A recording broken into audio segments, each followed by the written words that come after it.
Working on the. Yep. Hey guys, welcome to Honey Badger Radio. You just were talking while I was getting prepared to talk. My name We is were Brian, and talking this while we were is working. what? No, it's like yeah, we're meta talking. We're like talking and top of talking. So there we Yeah, go. yeah. Well, so anyway, welcome to the somewhat casual Sunday fundraising stream where we will be doing a reaction video on behalf of one of our supporters. This one to Chew on Head, who has made a video called "Are Women Okay?" And I guess there are some time codes. I did watch this like a while ago because this is like old. This is like months old, like at least 6 months old. She made it shortly after her video about men, about loneliness in men, and I watched it back then, and I watched some of it today because I wanted to see what was in it because we didn't have any time codes, but now we do. So I'm gonna put myself through further torment by watching it a third time. All This right, is what I just do for you guys. yes, this is what we do for you. Okay. So here's the thing. What did you think of it, Brian? Tell us all. Well, I mean, I don't know. We're gonna get into it. I guess the thing that I think about it is that there's a stark difference between women's problems and men's problems. And this, at least if we're using Shoes 2 videos, if it's just those 2 videos, and that's the measuring stick, there is a stark difference between the stuff that women consider to be problems and the stuff that men consider to be problems. And also, there's a big difference in the amount of, let's say, consideration those grievances get. And if you remember Shu's video about men, there was a lot of hate being thrown at men in the video because they're men and they have all the things and they shouldn't have all the things, or whatever it is that they were saying. This video is not like that. It's just women making poor choices and having regrets, and sometimes they're the victim of their choices, but they don't see it that way. So, Yeah. Well, I mean, because I think there's there's two things happening here. I think there's a social narrative that encourages women to look at their situation and not see how it's a result of their own actions and choices. mm-hmm. So they just sort of render that null, you know? And I wonder Yeah. if that really is part of why like religion is beneficial, because it sort of helps women make that connection between what they choose and what happens. Either you call it karma or the wages of sin or whatever, but it's just a narrative that helps women realize, oh, when I make this choice, that's why I'm experiencing this causal effect from that choice. You know? Mm-hmm. And I think maybe women sort of, this is something that they struggle with, at least from what I've seen with a lot of women. They struggle with it. And one of the things that they'll do, pretending not to struggle with it, is they'll take responsibility for something that is so obviously outside of their control in order to avoid responsibility from something that is. And then they'll Mm-hmm. call that, women take too much responsibility. No, dear. You are taking too much responsibility so you can justify taking no responsibility. But so that this is like something that I've noticed that women fall into. I mean, I've fallen into it. I've seen it with other women as well. It's just this difficulty in connecting your choices and your actions to the effect on your life. Mm-hmm. And I think it's also effective of how women do psychologically. So they see things more in terms of how it affects them and not so much in terms of how their actions create consequences. And it's just an Yeah. element of female psychology. Can show you the receipts, but that's not what this is about.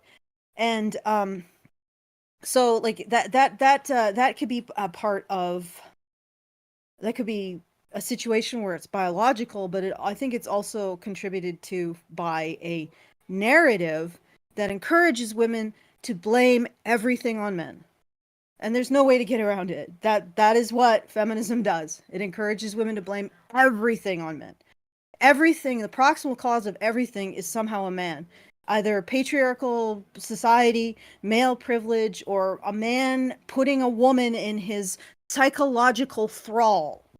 Like Yeah. everything is reduced down to men's actions and choices, rendering women's own actions and choices both morally meaningless and completely impotent. So and like the thing is that I think a successful society actually helps women overcome that. Like a successful society helps men overcome certain things, certain moral failings, like you might see in the Epic of Gilgamesh. A successful society also helps women do the same. What a surprise, right? But anyway, Yeah. it helped. A successful society helps both men and women grow up and start working towards the creation and perpetuation of that society. I mean, I think that this is pretty straightforward. But anyway, this is, although you would say that, oh, this is just stuff that women have constructed for themselves, I think fundamentally that is a huge problem that women face, right? So you're going to say, okay, Mm-hmm. well, or you have said that, okay, this is women having constructed bad circumstances for themselves in their life. Well, unfortunately, we live in a society. We live in a society that sort of doesn't assist women in making that connection. It doesn't really have a female, maybe call it a hero's journey. Like we used to, like fairy tales were full of this, but we don't have that anymore. And so we actively encourage women not to make the connection between their actions and their consequences, which means that we sort of encourage women to exist in a box, denying huge parts of themselves and also inevitably becoming victims of their own choices, because nobody can change. Yeah. Like men don't have the ability, they don't have this society. Women have more control over their lives than they ever have, and then men do, period. So Mm-hmm. men don't actually have the ability to stop women from destroying themselves, even though you can say, well, there's these really hot men who are all having sex with all the women and, getting them pregnant and not paying for the children and causing them to have trauma because they can't get the guy to commit. Yeah, but that's still a circumstance constructed by women's choices. Mm-hmm. And I would honestly say that's constructed less by men and more by women's competition with each other. But anyway, we Yeah. should probably get into the video, right? Because this is we're Yeah. going We off should the rails. probably do that because there's a lot of time codes. So before we do you want to do the things? Tell people about things that are going on? Yeah, sure. And like Okay. So what are we doing today? Are we doing the video and we're yeah, doing we're that doing the live video. and then we're gonna like Not live. go unlisted after and do Beatsaber, or are we just doing the video? What we're gonna do is that we're gonna do the video, and then after we're done the video, so get your requests in while we're doing the video. We'll do Beat Saber. Depending on how many requests we get, we'll go for however long it takes to get through them. Um, we will do this video for 2 hours. Right? Set your Hmm. clocks. We're not doing over that. And whatever remains, we'll devote to whatever song requests we got. And I'll explain how you can send in song requests in just a bit. All And if right. we do make this live on YouTube after the fact, just ignore what I'm saying right now, because it's not relevant to you if you are watching after that fundraising stream is live. But Right. That's why I'm asking, because what I was thinking is if this is, I think that there's some value to responding to yeah, this, but if it goes unlisted, nobody gets to see it and it disappears from yeah, Twitter too. So what I think would be the move would be to do the whole thing unlisted, and then I can like edit the back end at the back end, like the ending of the hmm video, which is where all the music is at. yeah. I think So that's an excellent idea. And now you that's what guys I are did with going the to Jordan Owen thing. So party to our post production, which we're doing in production. So that's unique, I think. All right. mm-hmm. So what we'll do is we'll do 2 hours of this. We'll just start at the beginning and then maybe Mm. go to like 14 minutes in. And then if we are not at the point where we it looks like we're gonna be able to finish in 2 hours, then we'll just go to the time codes. But All anyway, right. so in terms of the So you want me to request, start from the very beginning? yeah, we'll start from the very beginning because I don't think Shu is gonna hit us with any kind of All right. uh copyright strikes. But all right, so in terms of the requests, if you want to send in a request, you can do so at feedthebadger.com/justthetip. And again, this is how you do it. First, you have to go to beatsaber.com. So the requests are for Beatsaber custom levels. Go to beatsaber.com. Whatever song you want me to go through on Beatsaber, you then copy the URL of that song, go to feedthebadger.com/justthetip, put the URL in the comment section, and send that off to us, and I will do that song. Okay, that's how it works. But you have to go to beatsaber.com, get that URL, send it through feedthebadger.com/justthetip. That is the best way to do it. Guys, it has the least amount of problems. It ensures that the song actually exists. I mean, there still might be an issue where, for whatever reason, the custom level doesn't work or whatever, but that is the best way to do it. So go to beatsaber.com, find your song, copy the URL, send it through at feedthebadger.com/justthetip. And that's what you do now. Okay, and I will tell you about the rest of it later, but let's get into the video. All right, I'm sorry. gonna. One more thing. We are doing our monthly fundraiser. That's what this is about. So please go to feedthebadger.com/justthetip. You don't have to take part in the Beatsaber fundraising thing, the gamified. If you just want to support us and our unique approach, which I'm realizing more and more is completely unique, considering how many times people lambast me for it. Go to feedthebadger.com/support and support the show for the month. And just to give you guys a rundown, my particular unique approach is what we're dealing with in our society is a total breakdown in the relationship between men and women. And we need that relationship to function to have a functional society. I know this seems strange, but our society doesn't exist if it doesn't get men and women together producing families, because society is essentially a breeding colony. If people aren't breeding, you don't have a colony.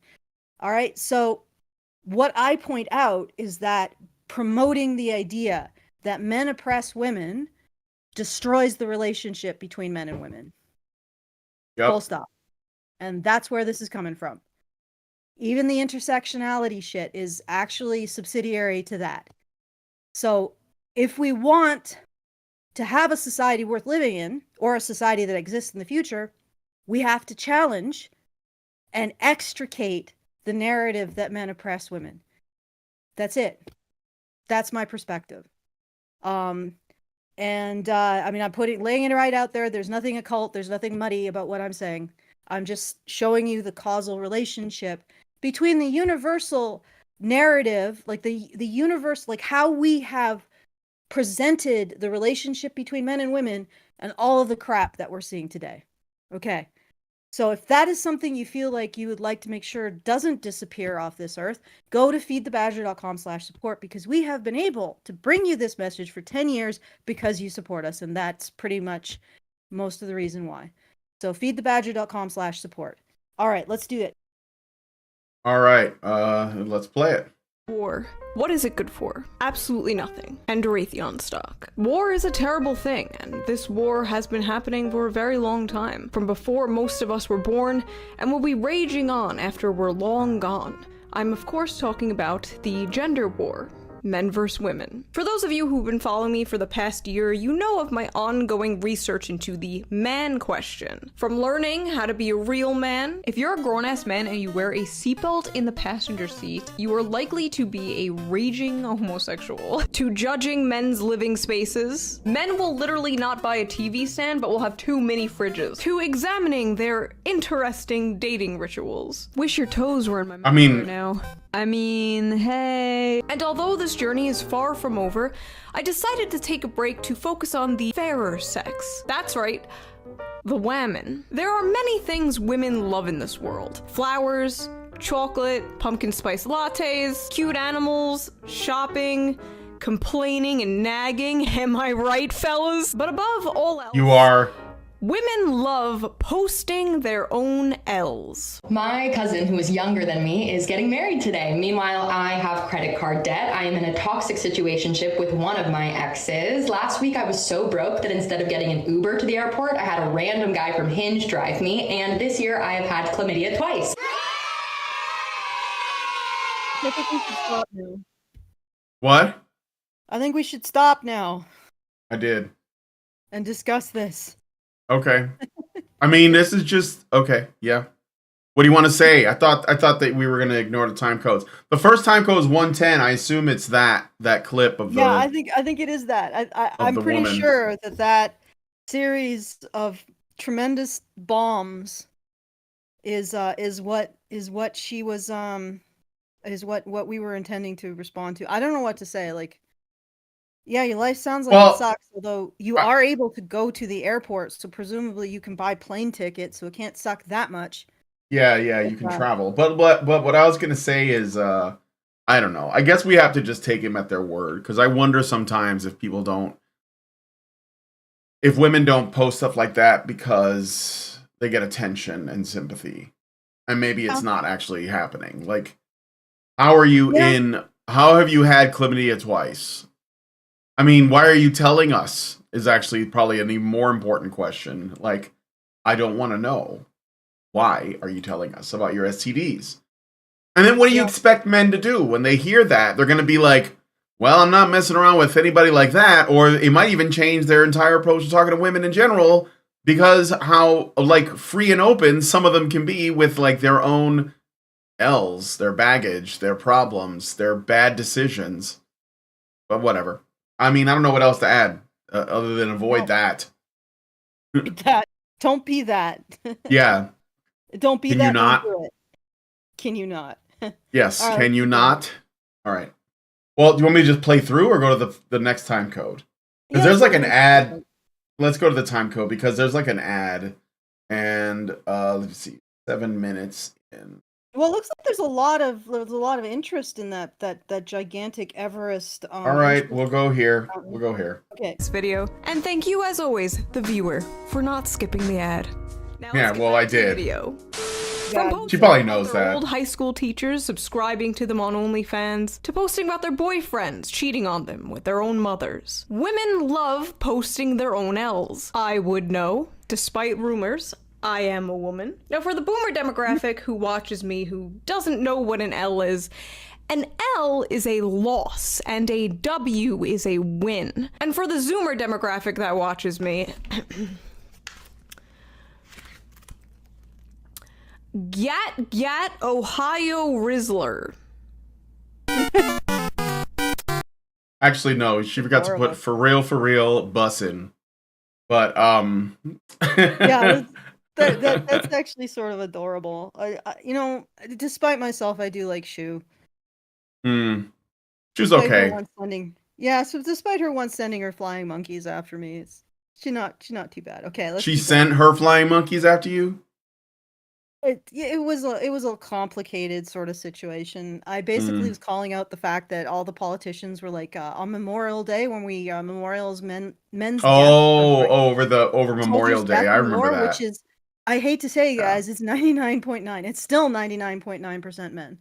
Yeah, everyone's like, oh, we give out to the men and women who've sacrificed. I'm like, are you kidding me? Well, first of all, women's sacrifice wasn't compelled legally by politicians. Can we just acknowledge the fact that it's overwhelmingly men who make the sacrifice in war? Because it feels like to me, if we don't acknowledge the sacrifices men make for society, we'll end up losing that society. And I think I did this in like 2019, and guess what happened next year?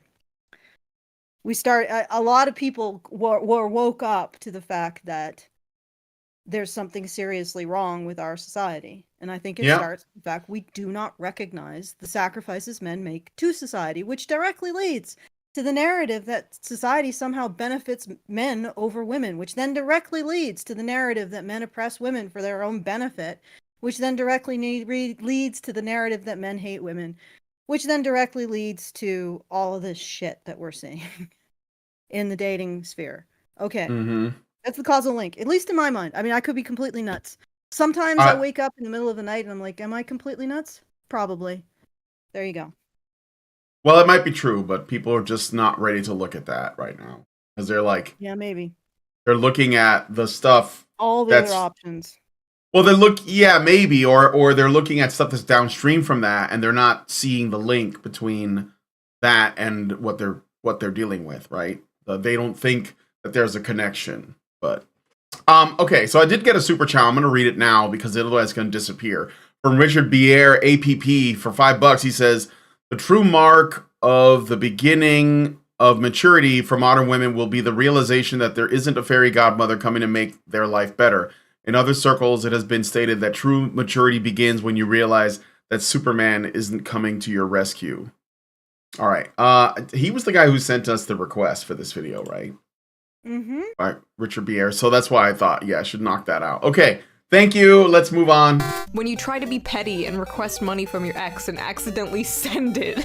Here's $100 for wasting my time and being a cheater. L. Absolute L. My ex-boyfriend is now gay and my ex-girlfriend is now straight. Call that p***y conversion therapy. When I helped the guy I was in love with get his girl because I thought maybe he'd fall in love with me in the process. No! Why did she think this would work? Life is not TV! You are not the main protagonist of a Hallmark Christmas movie! Just remember the time I went on a first date to the London Zoo, and at the gate he asked if I would mind paying for my own ticket, which I said I would, at which point he pulled out a 2-for-1 voucher, so I paid for my ticket and he went in for free.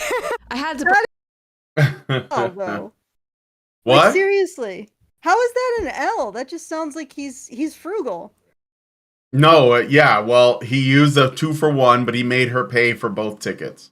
I mean, he didn't make her do anything, let's No, be he real. didn't. He just First one he just didn't. said, no, that's what I'm saying. This is all like, a lot of this is just women like waiting without asking for men to just do things. Sometimes even like pretending to be like the opposite of that in the hopes that the men will, like, they're just shit testing them. And the men, I guess, fail by saving money. I don't know. I think that they, I think it's a win for the men. Yeah. I mean, look, this is the society they wanted. I'm sorry. Like, you get what you get, you know? Yeah. Honestly, So- yeah, don't worry about it. That's a lot of chutzpah, though, don't you think? I mean, wouldn't that be slightly charming? I mean, it depends on how he did it, like with like a wink. I don't know. Maybe she does think so, but I don't know. I'm not trying to get into women's heads. All right, more of this. Yeah. It says I had to break up with him. Our signs weren't compatible, is what she's saying. break up with Are him. you freaking- Our signs weren't compatible. Once again, here we go. Astrology is racism for white women. I'm a Gemini, and he What? told me not to flush when I peed at his house What? to save money, so I obliged until I went through his Discord and found pics of him drinking it. Oh, God! Yeah. Hello. Oh my God, that's pretty fucked up. Mm. I Yeah. don't know. Like, I don't know how to respond to that. Like, Well, except with yeah, I hilarity. think drinking pee is fucked up, but like, Yeah, it's still a little excuse odd. the fuck out of me if I have an opinion on that. So, enjoy. I guess. Yeah. Do what you want. Yeah, I think that's the way it's supposed to be now. We're not allowed to really shame people for their kinks. Yeah. or No. something. Yeah. Just put them on the internet. It's cool. Yeah, there you go. oh no. I invited him to the crib, cooked for him, gave him the sloppiest neck you can manifest in your mind, let him fold me like an origami bird, called him an Uber, then blocked him and never spoke to him again. I really beat him to the punch. We are learning the game too fast. Wow, you sure showed him. When I broke up with a white boy and he deleted his Stop Asian Hate story. Guys. I love that.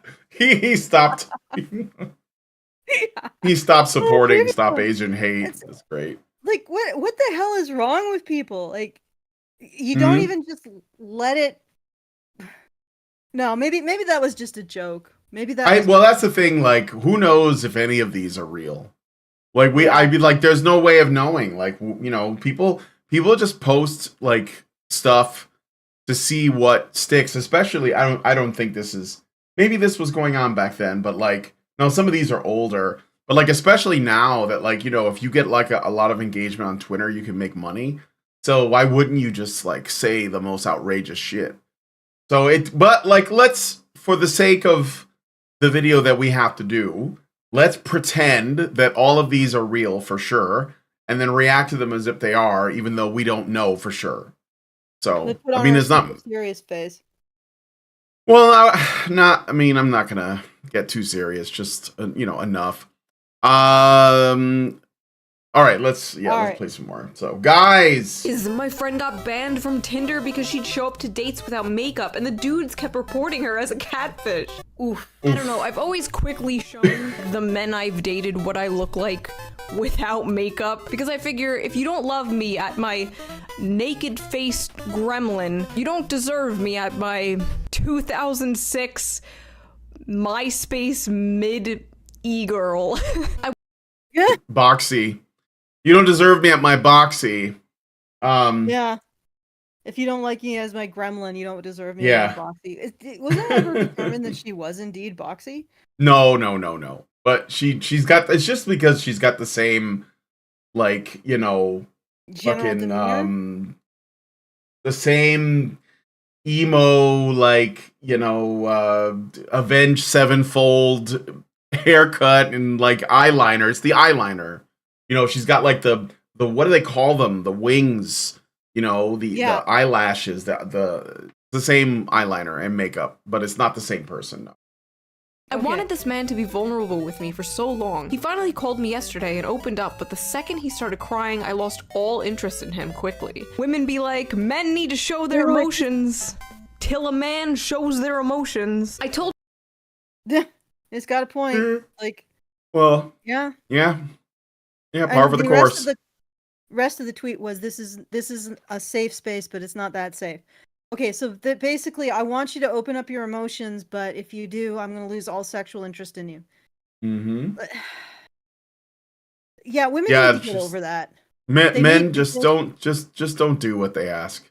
They don't really want you to do the things they're asking you to. Out of that, yeah, but here's the thing, like, do we want to just tread water for the rest of until our civilization implodes, or do we want to actually learn? Well, I think that. No, I think we should learn to overcome shit. I'm just saying, like, in the meantime, you know, until they figure it out, like, protect yourself. Yeah, that's all. Like, until women figure out how to have a man open up to them emotionally and still desire him sexually, until they cross that bridge and fix that fucked up wiring in their brain, perhaps keep it in your subcoccular region. You know what I mean? No, I get what you're saying, Brian. Yeah. Keep it in the cockles. Let's do it. I told my husband not to buy me a Christmas present. I'm fuming that he actually isn't. Do not. I repeat, do not listen to women when they say this. Oh, I'm going to McDonald's. Do you want anything? No. Bullshit. Get them fries. I will never forget this guy I was seeing didn't text me back for 3 days. And when he finally texted me, I was like, are you okay? And he was like, yeah, I was just watching The Sopranos. To be fair, I've been watching The Sopranos with Lindsay. It does hook you in. It is good TV. That is good television. Have you guys in the chat, if you guys watch The Sopranos, I recommend it. I'm on season 2, so I don't know if it gets worse. You know, these TV shows, they can get to the point where, you know, because they're popular, they have to keep producing episodes, and so they run out of things to talk about or plot lines to follow. But right now, it is good TV. I could see it. But Lindsay watches it with me, so no, I don't have to worry about that. I don't think women like gangster things. I don't know if you like. Do you know, Allison? Do you watch gangster movies, like, you know, or shows? Are you not into that? Not particularly. There was like a whole. I'm not gonna turn it off.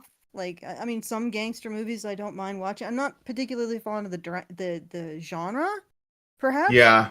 Is it because there's too much, like, I don't know, like there's like killing in it and stuff, and it's like showing corruption and things like that? Is that why? Is it just too dark? I don't think it's because it's too dark, because I do like westerns. I just think that maybe the philosophical themes don't resonate with me, perhaps. But I mean, like, I don't have a problem with it either. Like, I will watch it. You know, it's just not. Yeah, I don't know. I think that you're probably just like, if it's a good story, you're probably not going to care what the themes are. Yeah, the story is good, right? Yeah, the story's good. It's just that I mean, gangster has a particular, I guess, thematic range. It's about. In some ways it's similar to Western because it's sort of like challenging the individual versus society, except in a more criminal way. criminal way. Yeah. So I mean, you Yeah. have with the Western, it's the individual frontiersman versus the encroachment of civilization. Whereas the gangster, the civilization is sort of entrenched, and he's like a corrupt element within it. At the same time Yeah. as defying its rules. I mean, there's similarities, and the level of violence tends to be similar. Cynicism, darkness. I think the darkness is probably greater in gangster movies. I'm just Well, I will say this I'm not about as the fond of gangsters. I don't No, know. I'm not. Yeah, I'm not a big fan of them as people, but but I will say for The Sopranos, actually, what's interesting is that there are some interesting character dynamics happening, specifically between, at least right now, the main character Tony Soprano and his mother, and that is a really like his mother is like just the worst person, right? And it is kind of interesting to watch because she's like, old and bedridden or supposedly, but she still has tremendous power over like everybody. And that's the thing that like really keeps me coming back is just it's not just about them, but that's like a big thing. Like his mom is like, oh my god, what a piece of work. That's all I'll say. But anyway, let's play some more. When you are on your third kid and third baby daddy at 23, Oh it's my the God. hypersexual personality with a breeding kink for me. Okay, for the last time, you do not have a breeding kink. That is called being a woman. It is not a fetish. What? Wow. Yeah. 3 babies, 3 baby daddies. Yep. Oh. I thought it was the men that had the ability to like have lots of kids with lots of different women, and the women were the ones that had the limiting factor. No, apparently not in our society. Nope. No, not now. Not in this shameless society where women cannot do anything wrong. It's probably the men's fault. They should all be stepping up. This is what you would hear. If all those men would just step up and raise those kids.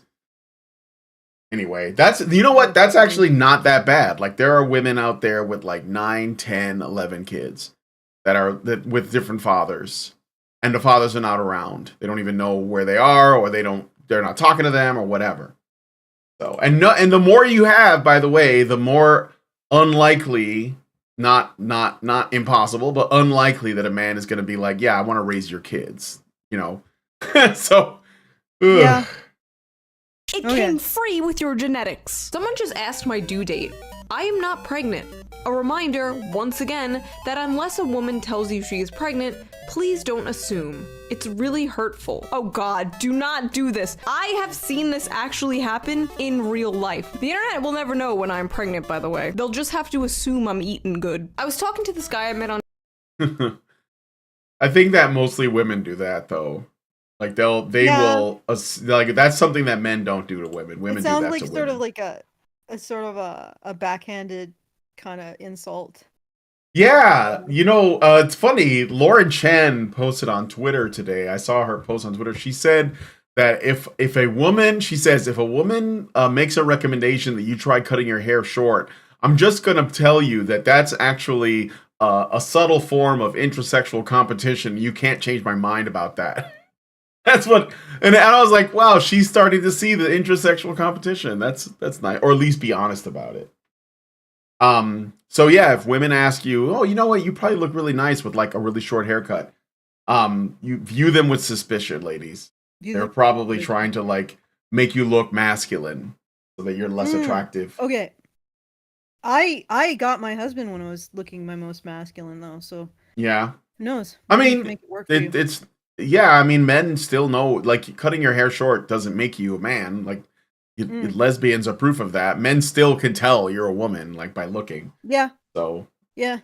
even trans men, like I'm starting to figure out when I see them, I'm like, oh, that's a trans man. Like I can tell now. I don't know. There's something different about them in the face. They're still neotenous, is what I'm saying. They're still neotenous. So it's still a slight bit of it, and it's not the kind of neoteny that. Especially if they're old and they have like this kind of like their beard hairs, like they're really working to grow it out, but it's like kind of wispy and thin and fine. And I'm like, that's a woman. Anyway, let's continue. Well, sorry. Just before we continue, like yeah, there was something I wanted to say. and now I just have to Is extricate it about from intersexual competition? from the boxes of, yes.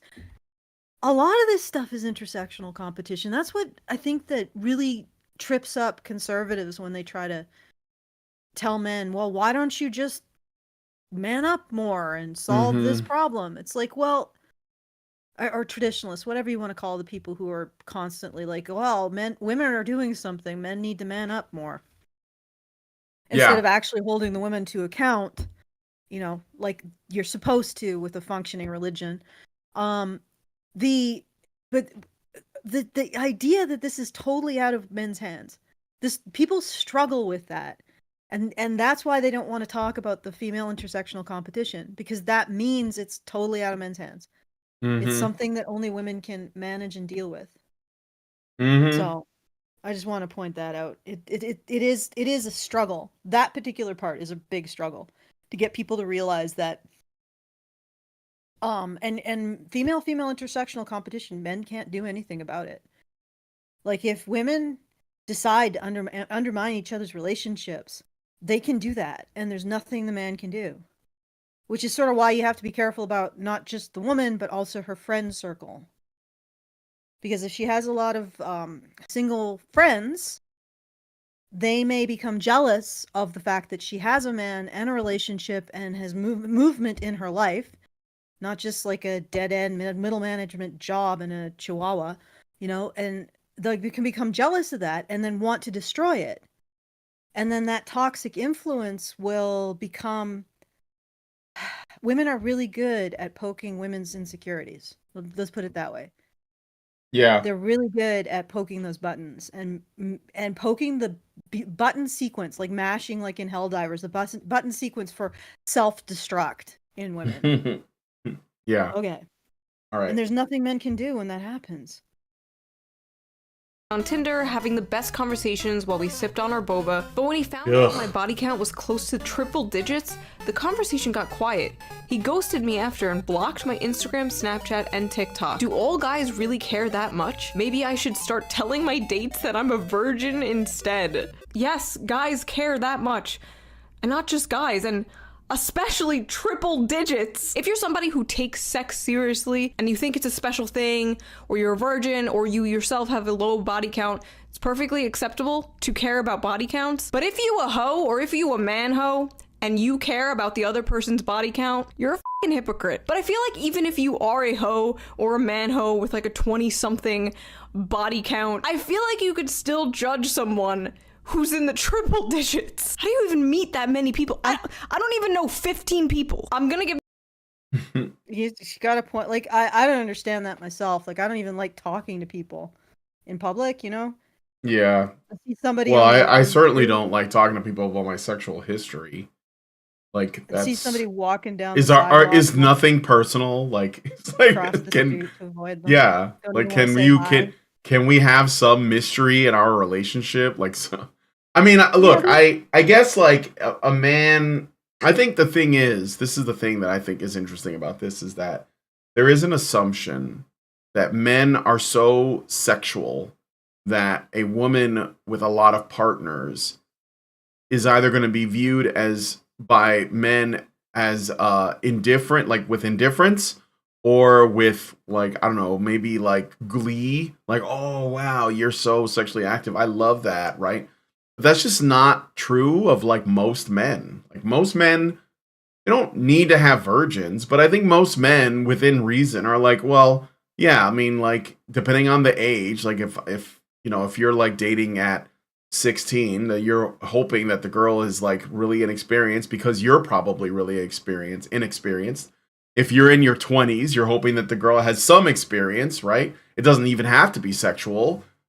Because, like, the more partners a woman has had, or a person has had in general, I wouldn't even say men, I won't even exclude men from that equation, then the more you have to wonder. It's like a person with a job application, and on there they have like 5 jobs, but they've worked at those jobs for like a week.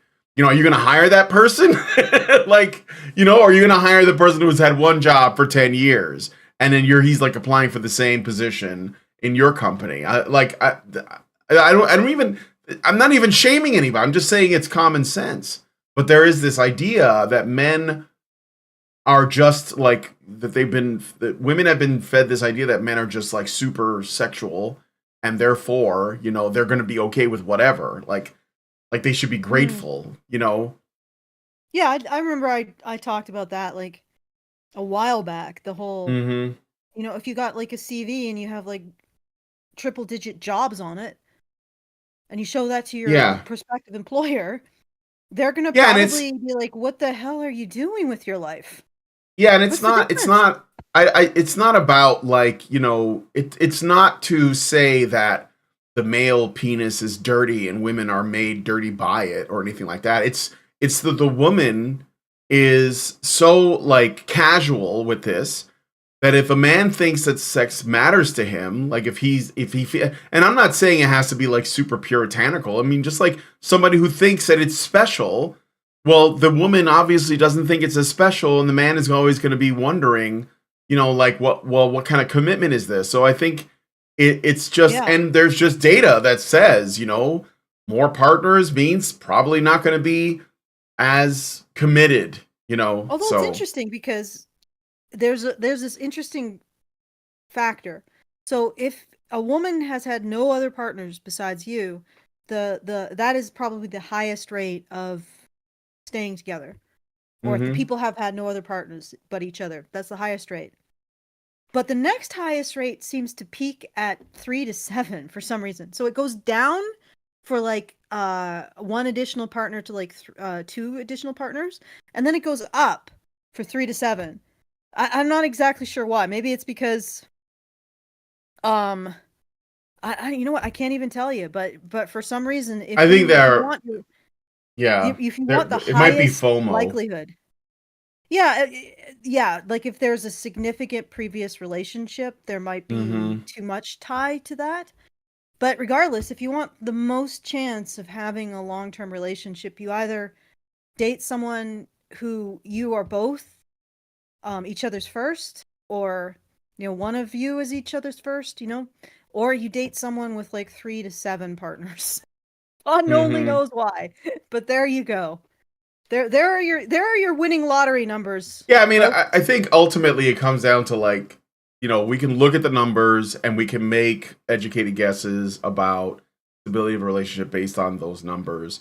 But it also kind of comes down to like what in the case of a woman, for example, what are the conditions for her either being chaste or being like, I don't know, promiscuous. And it could be because they feel like for them it's like a statement, like they're rebelling against their dad or something.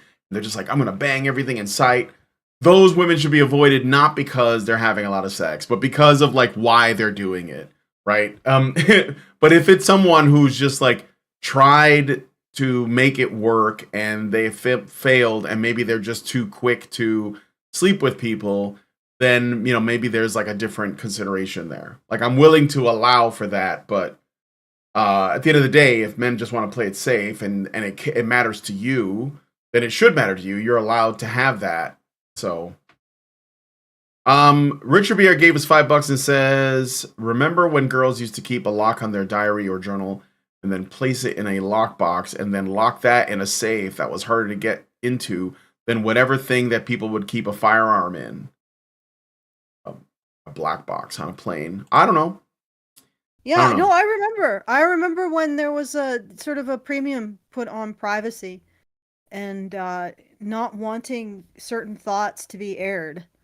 Apparently, we're not in that age anymore. We're in the age of being as deep as a puddle.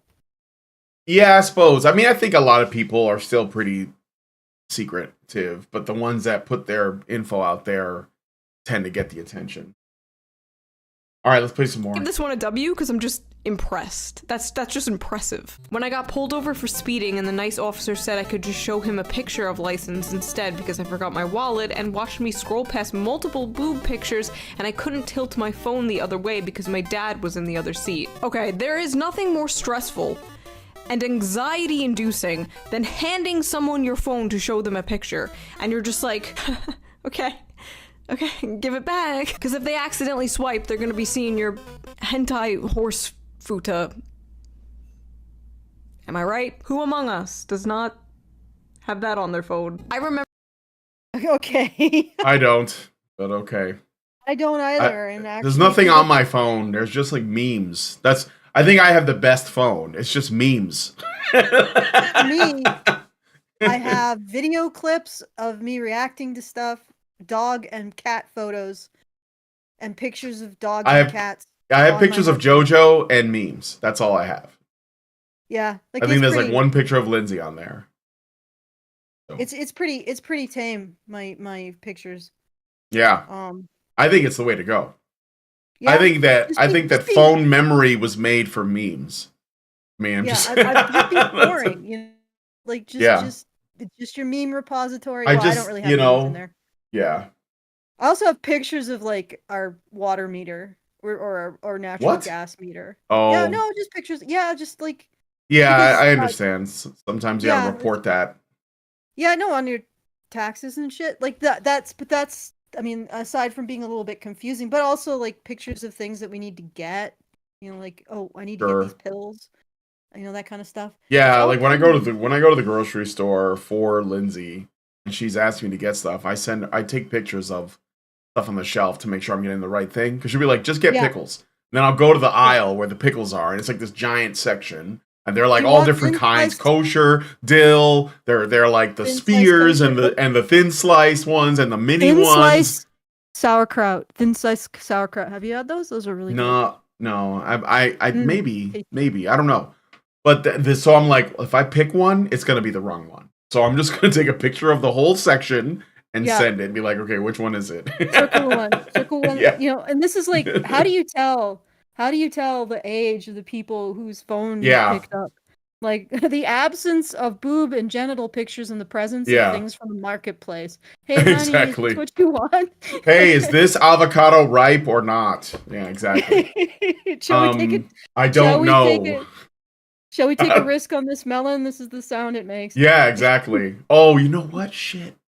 I bought a cantaloupe today and I didn't check. So I don't know if it's good. I'm gonna find out. Lindsay's gonna find out. Oh my God, it's the cat. She's gonna open it and it's gonna be like, I'm gonna be in trouble. All right. Well, anyway, let's play some more. Remember one time I was so obsessed with a boy that I found out his address, his mom and dad's number. I would call his mom, and when she answered, I would make up lies about him so he got his phone taken away so he didn't talk to other girls. I found his family members' names, how many times he moved houses, what schools he went to, found all his family photos, found all the girls he messed with so I could become friends with them. What's crazy is no, her. That's what. Yeah, somebody needs to. Oof. Wow. That's right, you know what? Just don't do that again, whoever you are. Just let it fade into your background. Yeah. And just don't post this on the internet. Just let it be something that you in the middle of the night you wake up and you're like, why the fuck did I do that? You know, just you know, some things you should just keep in the deep recesses of your mind and only think about them at 3 a.m. when you can't sleep. Don't put them out on the internet. You don't have to put everything out on the internet. This is a lesson I think a lot of women and girls could use. Sometimes don't click send. Just click delete. Yeah. Okay. Yeah. All right. As men will look at this and they'll be like, I could fix her. Okay, so when I was in 3rd grade, I had a crush on this guy, but he had a crush on this other girl, and I cried about it to my mom, and my mom was like, who cares? They're not gonna get married. And that made me feel better until I saw today that they did in fact get married. This reminds me when people are like, oh. How old are you? Like, seriously. Well, yeah, I mean, how long ago was this? How long ago was this? Go ahead. You still have a crush on this guy? Like... No, I don't think she does. What I'm thinking is that she was angry because he was into somebody else, and so she hoped that he would never like be happy, and yet he was. And she's not happy for him because she posted that. That's like, so it's like, oh, well, you like that other chick, you don't like me, well, I hope it doesn't work out. And she went and told her mom, and her mom's like, well, they're not going to get married. Like, the mom was in on it, you know, in terms of this, like, thing in her head. And then later she finds out that he did get married to her. And instead of saying, well, I'm happy for you, she's like, I'm going to post this on social media. Weird. Yeah. Well, like, I don't know. don't man, worry, your like, school honestly, bully could is you gonna be imagine a man fat and doing that? Hmm? Could you imagine a man doing that? My dad said they won't get married. Nobody and I would found out care. that they didn't. No one would. Yeah. No No, it one would would. give any kind of positive attention to He'd that. probably get totally shit on for even caring about Yeah. that. Yeah. Yeah, it could go Ugly. either way. Some Yeah. things sometimes you get some sense in some of the like the Reddits about relationships. I was actually pleasantly surprised by one recently. I'll send it to you. We can look at it maybe if we have time. But yeah, it was a reasonable reaction to a woman who was doing something incredibly nasty to a man and also sort of abusive. Well, no, definitely abusive. Okay, so anyway, let's keep going. Oh, wait, in the before we future. keep No. going. What? Sorry. Guys, get those super chows in. feedthebadger.com/justthetip. We got one request. We need a couple more. So send in those song requests. Go to beatsaber.com, find your song request. Go to feedthebadger.justthetip, put that URL of your song request in the comment and send it off.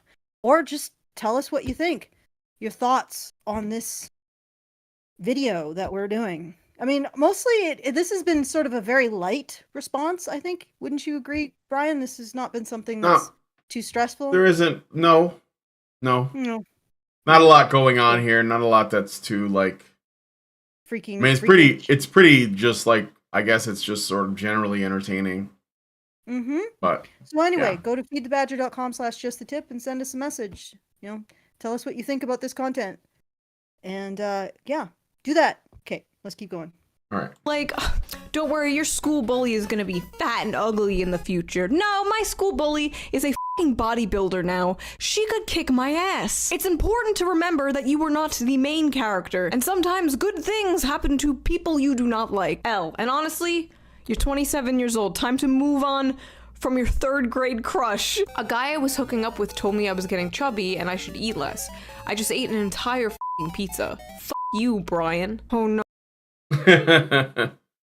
Go. Don't do that. Like revenge eating? Like, what is that? God. What the hell's wrong with women? No. Do not do this. Do not spite eat to get back at someone calling you fat. You go to the gym and you get... Okay. What is happening she, out there? Chicago? Who's dying? The guy I really... What? You want to say something? No, she's got a point. Don't give yourself like coronary plaque because someone called you fat. or like arterial plaque. That's not the way to go. I gave myself a heart attack at the age of 35. Thank you, Bob, for calling me fat. There, that's your I got back at you. No, you didn't. You did not. No. Okay, all right. Really ghosted me because I posted a TikTok about guys with piercings and he didn't have any. Honestly, kind of the man's L here. Women will often talk about what they're attracted to and what their type is, and they'll talk about like what men they find handsome, and like men who like that woman will like constantly obsessively compare themselves to those features and those people. They'll be discouraged because they don't look anything like them. Like maybe she likes blonde hair and maybe he has brown hair. But if she likes you, she will make an exception. And maybe she's attracted to things she didn't even know she was attracted to until she met you. Congratulations to the man. It's sort of a white pill. It's true. I guess, Women yeah. often don't know what they really want. That's why they make these extensive, scary lists. But in many cases, I think what they want is... Honestly, I think women do themselves a disservice. I think they just want masculine company. And they've constructed this whole edifice in their mind that justifies their cowardice. Because, being with someone requires courage. Simple as that. Genuinely committing to someone requires courage. All right. Right. A man who had matched with me the moment I told him I was a journalist. Keep it classy, middle America. Also, guess whose name I'm running through the court records tonight? What a Chad. Do not date journos. You unmatched me on Tinder, so now I'm gonna run your name through the courts. Okay, psycho. Oh, of course she worked for Jezebel. Rest in piss. Women. Right. Wait, what does it say there? Oh, of course she worked for Jezebel. Jezebel is shut to down shut after down 16 years. Yeah, 16 Jezebel's years. shut. Oh, good grief. No, but like, yeah, that's a okay. That is this man has escaped. He has he did escaped dodged a bullet. like a rat out of an aqueduct, like a greased rat out of an aqueduct. He has escaped. Mm-hmm. He has escaped danger. All right. Rest in piss. Women need to start using men for sex. Sleep with them and block them. Give them a taste of their own medicine. Who wants to tell her? No, but really, not all men do that, so now you're just contributing to this cycle of abuse. Do not do this, woman L. My boyfriend said he was into BDSM, Yeah, that is so a good point. Like, because you got two outcomes from that. All right. The guys who do that aren't going to care, and the guys who care and wouldn't do that are going to be damaged by your behavior. Mm-hmm. So yeah, like, why contribute to the cycle? Okay. Yeah. I agree. There's nothing I'm disagreeing with her on yet. No, there isn't a lot of that in this. he'd have me doing burpees, planking, wall sits, and push-ups. I was into it, and he said he loves watching girls get pushed to their physical and mental limits when they submit to him. Then after a few months of this, he admitted he was just trying to get me in better shape because he didn't like having sex with me as much as he did at my old weight. Should I be offended? Okay, this one is just funny. Wait, what are these ages? 18 and 29. My old weight? Me and my boyfriend were hanging a TV and I told him to just let me do it. And now there's 30 holes in the wall. How do I tell him I need him to do it? Let your man do man things. Men Pause for the banana. Oh god. Yeah, that we do have to pause for the banana periodically. Mhm. That is like, women like to do that. I have noticed that like, oh, I can do this. Oh no, I can't. And then you can't actually admit to it, so you're stuck. You're Yep. stuck with a wall full of holes that you can never mention again for the rest of your life. You just have to walk past it, averting your eyes. Oh god. built Otherwise you for lose the war. relationship, you see, Brian. You lose the relationship. That's Yeah. an instant fail. If you ever acknowledge that you did something stupid as a woman. Oh, Instant yeah. Of course. Yeah, instant Instant. fail. Can't do it. Cannot do it. All right. and hunting. And now they're stuck in cubicles for 8 hours a day doing Microsoft Excel. The least you could do is let a man hang a damn TV. I don't care.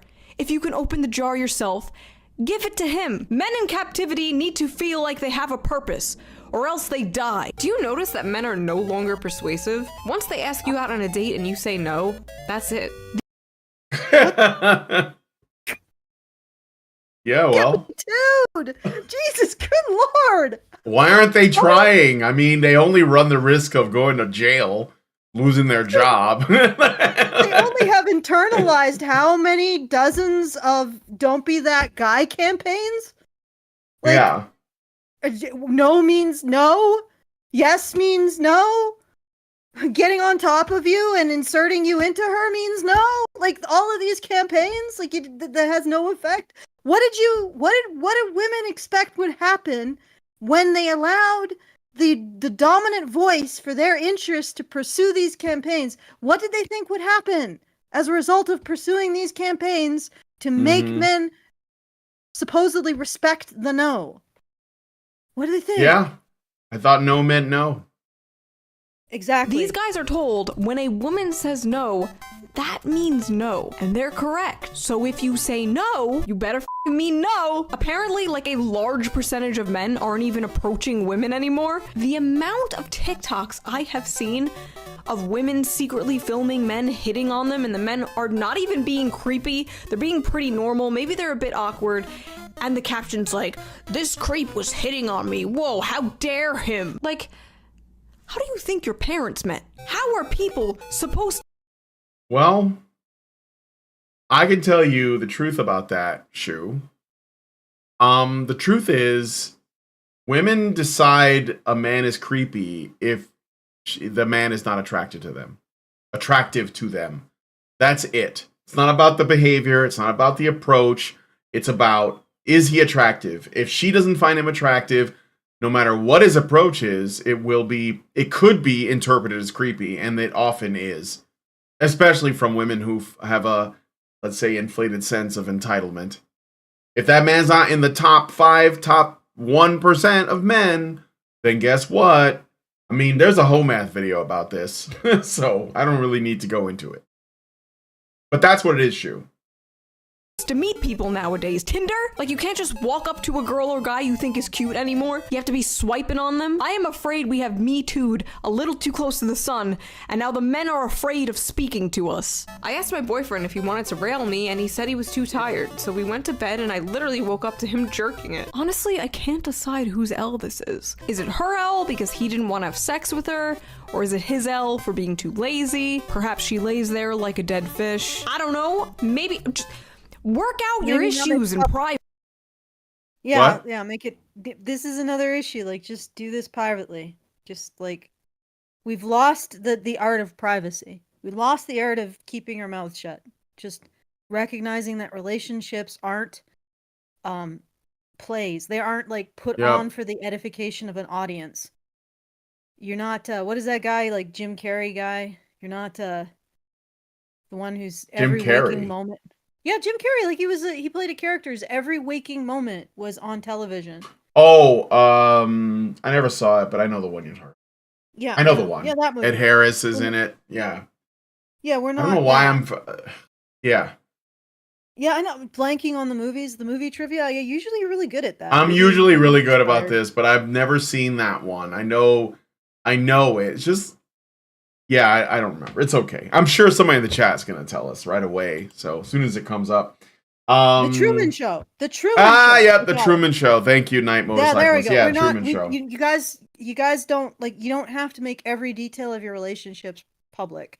In fact, you probably Yeah. shouldn't, because that's, creating intimacy requires a certain amount of privacy.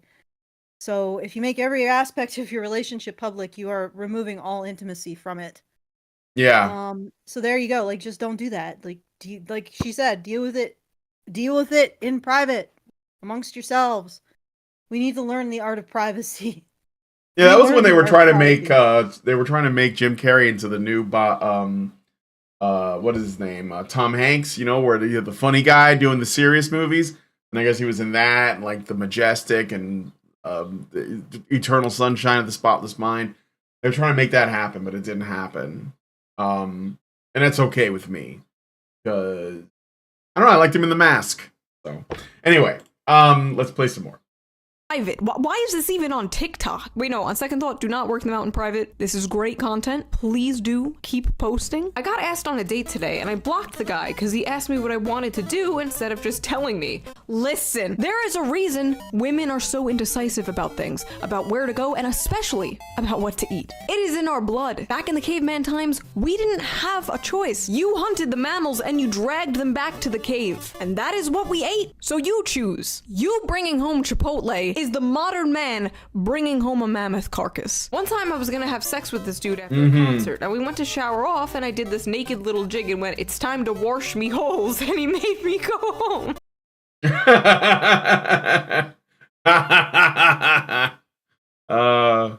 That's funny. No, don't fumble the quirky girl, no! I'm out eating with this guy, and he took the bill, and I offered to pay, and he said, "Okay, here."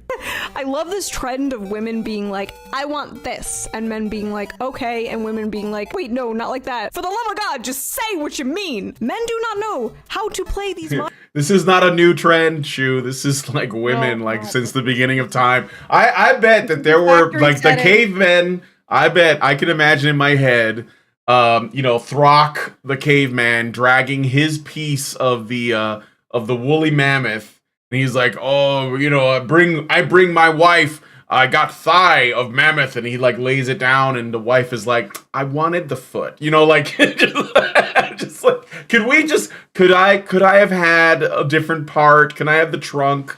And the guy's like, I'll go back, and he has to go back out. I could see it. I like, this is just the way, it's not a new thing, Shu. This is just the way women have been probably since the beginning of time. Since we had tails and we were hanging around in trees, probably. I mean, I don't know. Mind games. These boys autistic out here. A guy wrote to me on Tinder calling me quite the catch because I like nachos and Always Sunny. So I wrote back saying, well, if you're impressed by that, you should see my tits. And he unmatched me. I literally have no idea what men want. See, It's not always about that. See, there's something kind of, is it just me, or is there something a little bit, I think that some men could find it a little bit dehumanizing that women would think of them only as sexual beings. You know, when men, especially when men are trying to like share something with you that's, cultural, like, oh yeah, I watched this show, or I read this book, or I listened to this band, or whatever it is. And the woman's like, what about vagina? And the guys are like, well, wait a minute. Can we, like, context? Like, I'm not there yet. Was this on social Tinder or something? Like, were they talking? Yeah, I don't know. Well, I think part of it is that because of the way that our mating, like how we sort ourselves now in terms of our mating, we've allowed apps to take over. Maybe it's like really turned everything into the lowest common denominator, and nobody really explains anymore how to approach men in terms of an actual intimate emotional relationship. And to realize that that's going to could turn off a guy who sees sex in the context of an intimate emotional relationship rather than something, an entertainment, if that makes sense.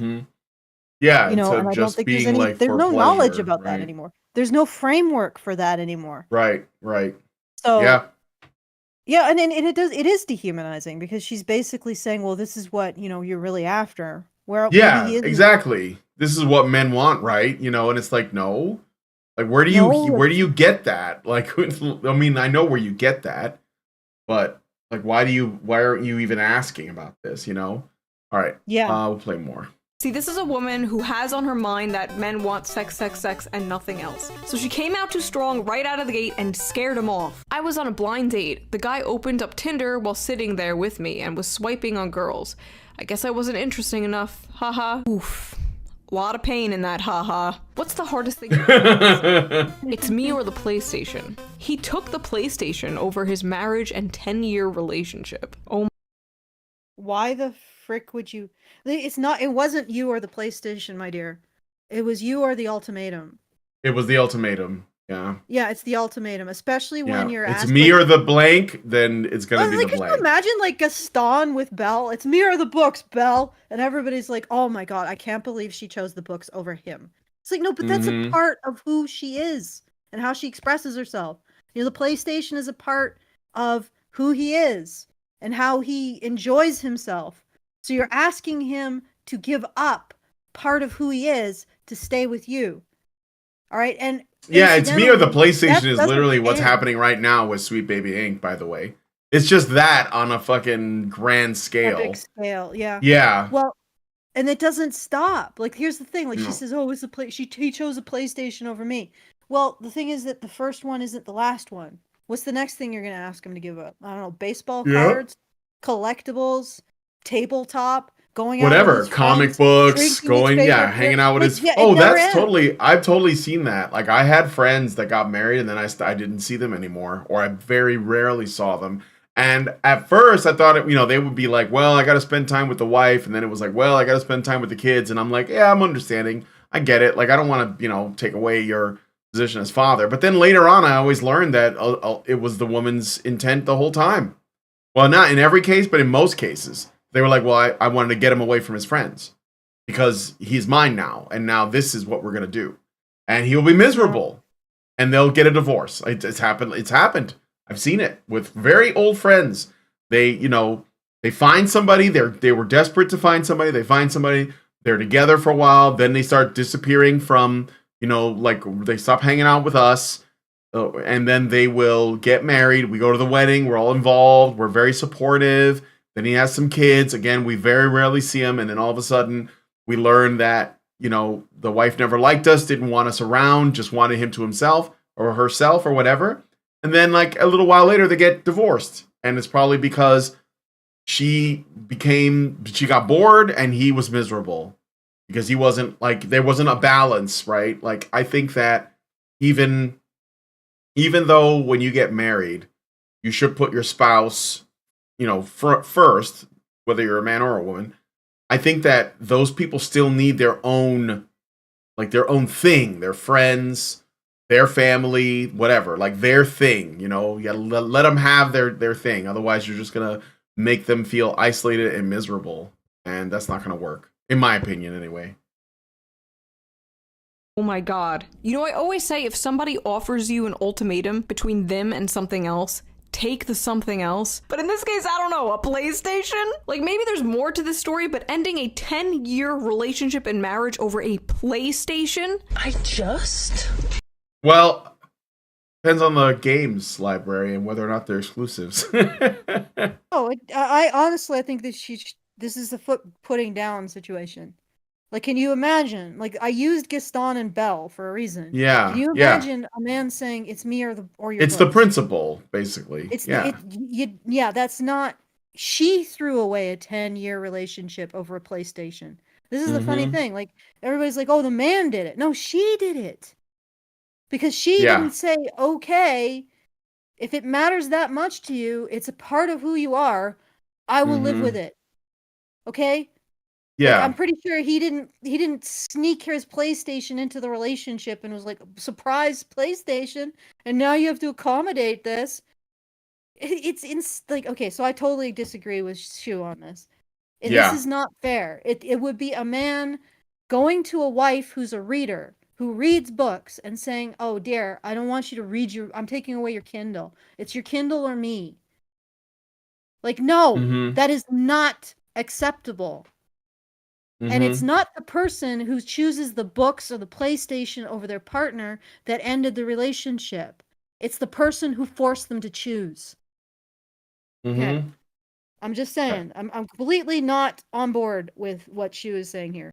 All right. PlayStation? I just came to the realization why I'm single. Every guy that I'm like, "Oh yeah, he's attractive," I see their wives and they just look like so, like, you know, not like this, you know, like, I pretend my tattoos are gone. That's why guys don't want to wife me up. I thought these men wanted, like, you know, big, strong, tough girls. Okay, so first of all, she will find a man, okay? She's adorable, she's self-aware, she's just a little quirked up white girl. She probably will need to lower her standards a little bit, though. Because if all the men that she's eyeballing have wives that are feminine, you might wanna. then you may have to adjust your expectations. Yeah, a little bit. Look, dude.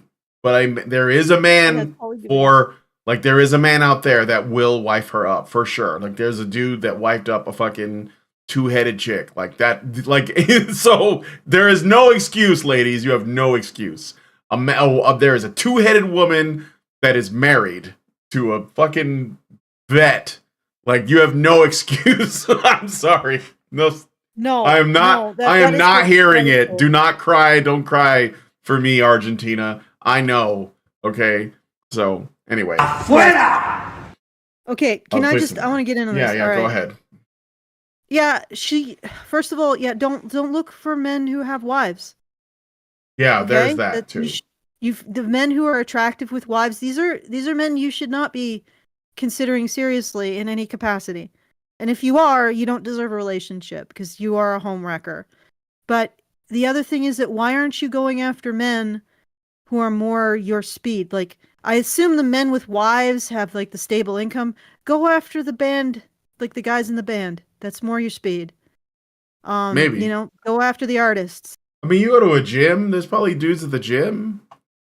She obviously goes to a gym. There's probably dudes at the gym. But the muscle mommy thing is not I don't know. I don't think the average guy is into that. I mean, yeah, there are guys into that, but like, dude, like separate the internet from reality. Like, you know, go touch grass. Look at regular people. Here's something that I think might have been Home Math spoke about, but just maximizing your niche, right? Mm-hmm. You may have a niche, lady. You may have a niche that you very much appeal to the men in that niche. That means that, you know, it's going to be less men, but they're going to be more loyal because they'll have less options, right? Yeah. But you have to be okay with the men that you are signaling. Like you're not going to be signaling to men who are interested in a particular wife and unfortunately you've made some permanent choices about your looks with those tattoos. I mean, you could probably get rid of your muscles, but those tattoos aren't going anywhere unless you get them burnt off. Maybe if you were so focused on this particular group of men that you find attractive, you should have looked at what they find attractive. Now you're basically stuck with the men who find you attractive. And my suggestion is that you figure out how to be attracted to them, develop a sense of your own interests, you know? Like, there must be a reason why you got tattooed. Was it only because you wanted to appeal to men? That's ridiculous. Mm-hmm. Like, is that honestly why you did this? You don't have your own personal reasons for the choices you like, made? did you become like did you start like building muscle because you thought men were into that? Where'd you get this idea?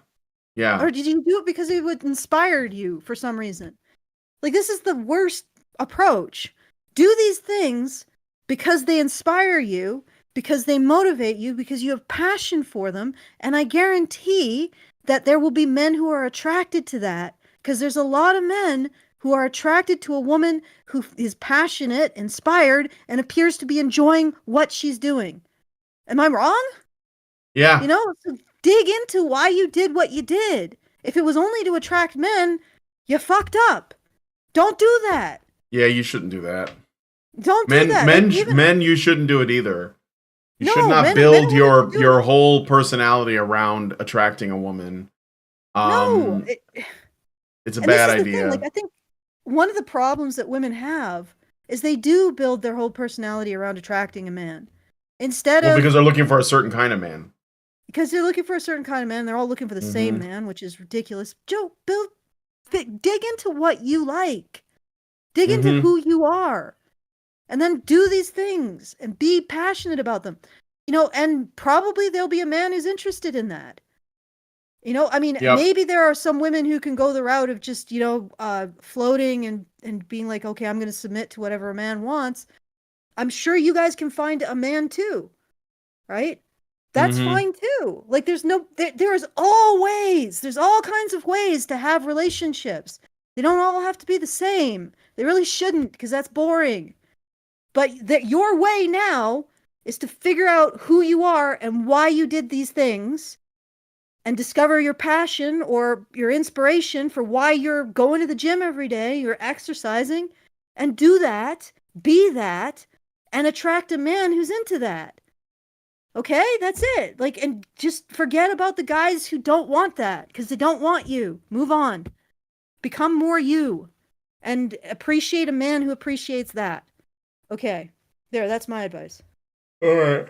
Girl with tattoos. Who doesn't like a little quirked up white girl with tattoos? I personally love tattoos. I love piercings. If I wasn't such a pussy, I would look like this. In high school, I was so determined to get an Avenged Sevenfold logo on the back of my neck. So happy that didn't happen. But anyway, some men do like her style, and trust me, judging by the internet, men love muscle mommies. But if she's not attracting the type of men she wants, she could just easily soften up her style. She could take the nose ring out. She could put her hair down. I'm not gonna say L or W. This is kind of neutral. I'm leaning towards W because she's so self-aware about it. But I think she's gonna make it. We're all gonna make it, queens. If a man...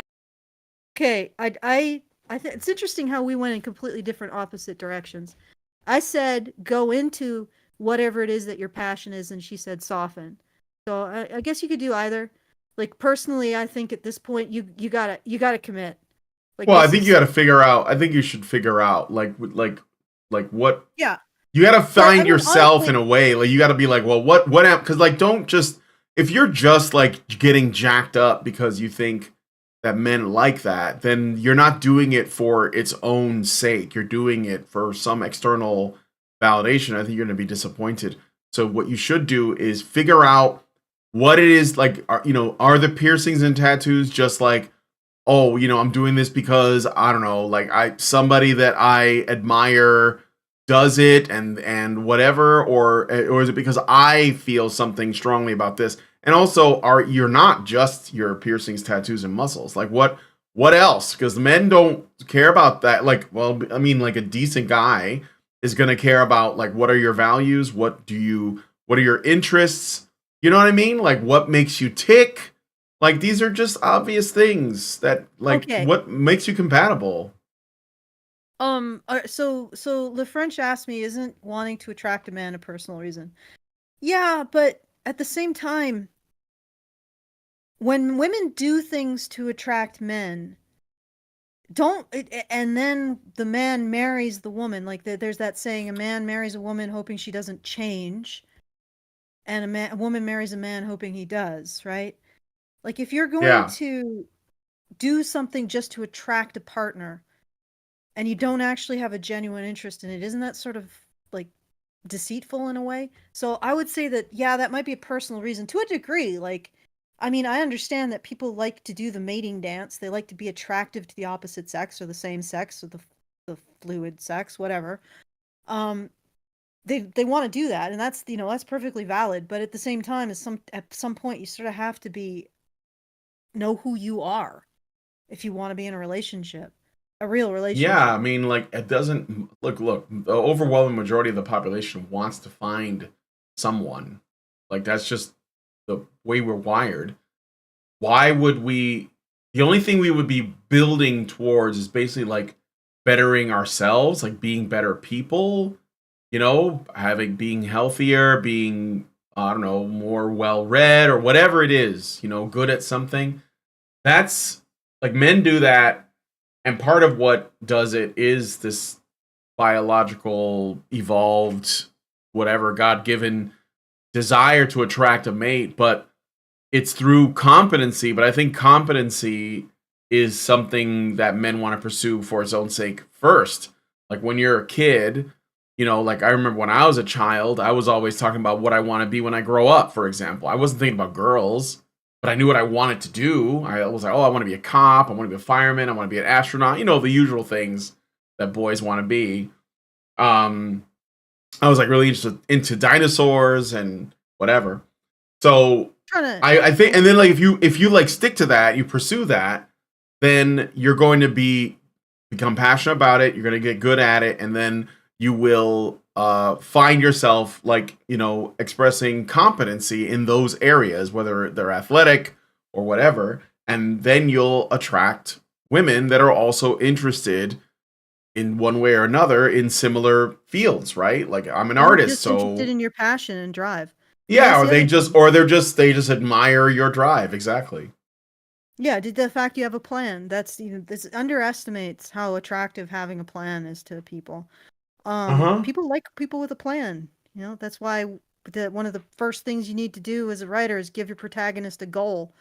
But what I wanted to point out is I think women underestimate, and correct me if I'm wrong, because I could be completely wrong, but men like women who enjoy stuff. Like this is something that I've noticed about men. Like if you like something, they'll at least entertain it because you like it, because they like to see you liking things. Mm-hmm. Like I think women don't underestimate that in men. Yeah. That they enjoy when women are enjoying stuff. Oh yeah, for sure. Who knows what she enjoys, then that itself can be attractive to men. This is in my opinion. Yeah, I agree. This is my opinion. Okay, like men really like happy women doing their thing. Yep, they do. Lindsay, like before the show, I was like, Lindsay wasn't feeling well, so she's in bed playing Minecraft, and I just laid next to her and closed my eyes and just listened to her playing the game. I didn't even really watch much, but No, she probably thought I was weird. I was like, no, I know you're happy. Like, I know that you're content in this moment. So I'm just enjoying the moment with you is all. I don't even need to know what's going on. I don't know how to play Minecraft at all, you know? But she likes it, so. Man leaves you after you've cheated, he clearly wasn't a real man. Real men would work through it and help you become a better woman. They accept you with all your flaws. When I thought my man was cheating... That's just cringe, man. Like, the real man thing is so old. Like, it has no value. I think this would be a juxtaposition here. I think there might be... Oh, yeah, let's see. Accept you with all your flaws. When I thought my man was cheating on me, so I slept with his dad, but actually he was just planning on his proposal to me and I ruined it. What? When you go... That was just dumb. Like, but Oh my I guess your boyfriend or fiance or whatever, potential fiance, he dodged a bullet. I mean, geez. Well, here's the thing. I'm gonna lay out a causal progression, shall we say, to you. All right. This narrative, and I keep coming back to it, and I know everybody's like, oh God, it's becoming Allison's new Rome. But this narrative that men hate women, they oppress women, that there's this conflict between the sexes, leads women like that to jump to, he's abusing me. He's not loyal. He's cheating me. She's cheating on me. He's doing all these bad things. It leads them to jump to that, respond to the fiction they've constructed in their mind based on what they've been told about men, and then destroy their lives. You see that? Mm-hmm. Mm-hmm. Like if she hadn't been, although, holy shit, his father? Are you fucking... That's one fucked up family. I'm sorry. Yeah. Okay, maybe both of them dodged a bullet. Who knows? But maybe. But again, assuming this is true, because it sounds crazy enough to be like, did you read that like in a fucking romance novel or see it on a soap opera or something, and then you just were like, oh yeah, totally, this happened to me. Like, I don't know, but let's assume it's real. Yeah, but my overall point is that this constructed narrative around men, like, there's no bottom to the narrative that men oppress women. There's no. As far as I can tell, there is no bottom to the hole that constructs in people's psyche when it comes to men, because there's nothing worse in the world, really. So you've basically, just with that narrative, you have said that men are worse than eldritch abominations. Like you're just going to spiral down and down and down in the hole of how bad men are. And I've seen it happen on Twitter. Like there's women who are just spiraling in this hole, and men too, just spiraling down this endless hole, you know, about how bad men are, just based on that, believing or internalizing that framework, which again has never been proven. It's unscientific. Like it's a choice to believe it. Basically, it's optional. You don't have to believe that men oppress women. You don't have to. And when you do, unless you have other things stopping you, you end up spiraling down the hole of how bad men are. So what happened here, in my opinion, is the woman spiraled down that hole and imploded her life because of it. And that I think that, now this might be an exaggeration and there's other crazy shit happening. I think that happens a lot. Yeah. It encourages women to split black on men and thus destroy the happiness they could have. Mm-hmm. And or avoid actually embracing the happiness they could have. Destroy the happiness they do have. They self-sabotage all the time. Self-sabotage. Yeah. This narrative is female self-sabotage. Yep. And it's a choice. Go through his... It's 100% a choice to believe it. No, it's okay. In this case, it was not my self-sabotage. Okay. Yeah. All right, I'm playing. But actually, he was just planning on his proposal to me and I ruined it. What? When you go through his phone to see if he's cheating, but you find screenshots of you cheating. Like, when you know... well, I'm just gonna play more. When you checked his phone to see if he's cheating, but found nothing, then suddenly he said, my turn. Listen. If your partner wants all of your passwords and constantly wants to see your phone, reads all your texts, wants access to all your accounts all the time, and accuses you of cheating on them randomly, that's most likely projection, and they are cheating on you. Not all the time. Sometimes they have trust issues, maybe from a different relationship. In these cases, yes, it was projection. of Yeah. 2 leaves her husband of 14 years for a stranger she was convinced was her soulmate after one magical night at a conference, only to be ghosted by him. Whoa. These are massive L's as women posting. I'm sorry, are we supposed to feel bad for this bitch?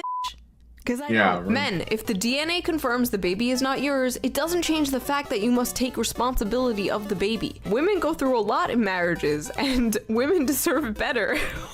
What? No, you don't. Woman, Literally, what the? I have no idea what women like when women are like, oh, we do so much. No, you don't. You don't. Yeah. Like We're like 2/3 of the way through this video. Contrast this against her video about men that we covered a while back. You notice? yeah, there's notice a big difference? Yes, and this is all self-destruction, like self-sabotage, like you said. It's all self-sabotage, and a lot of it, I think, is inspired by the narrative that has been internalized about men. Mhm. Right there, we can behave in incredibly nasty and abusive and exploitative ways because historically marriage was, marriage for a woman is so bad, and that is of course based on all of the statistics that actually aren't true, that women are less happy in marriage, they do more work and all that. That's all lies. That's all made up to Mhm. support the fiction that men are constructing a society and marriage for their own benefit at the expense of women. Okay? So all of this goes back to that narrative. All of it. And it feeds into this self-sabotage cycle. And it's like, this is not true at Yep. all. If anything, the last 2 centuries have been about men reducing women's work in the home. And really, what I think has really happened is the unfortunate side effect of reducing women's labor in the home has been to drive them insane. Yep. And the reason why I say that is because idle hands are the devil's work. Well, idle hands apparently are madness, is like the work of insanity.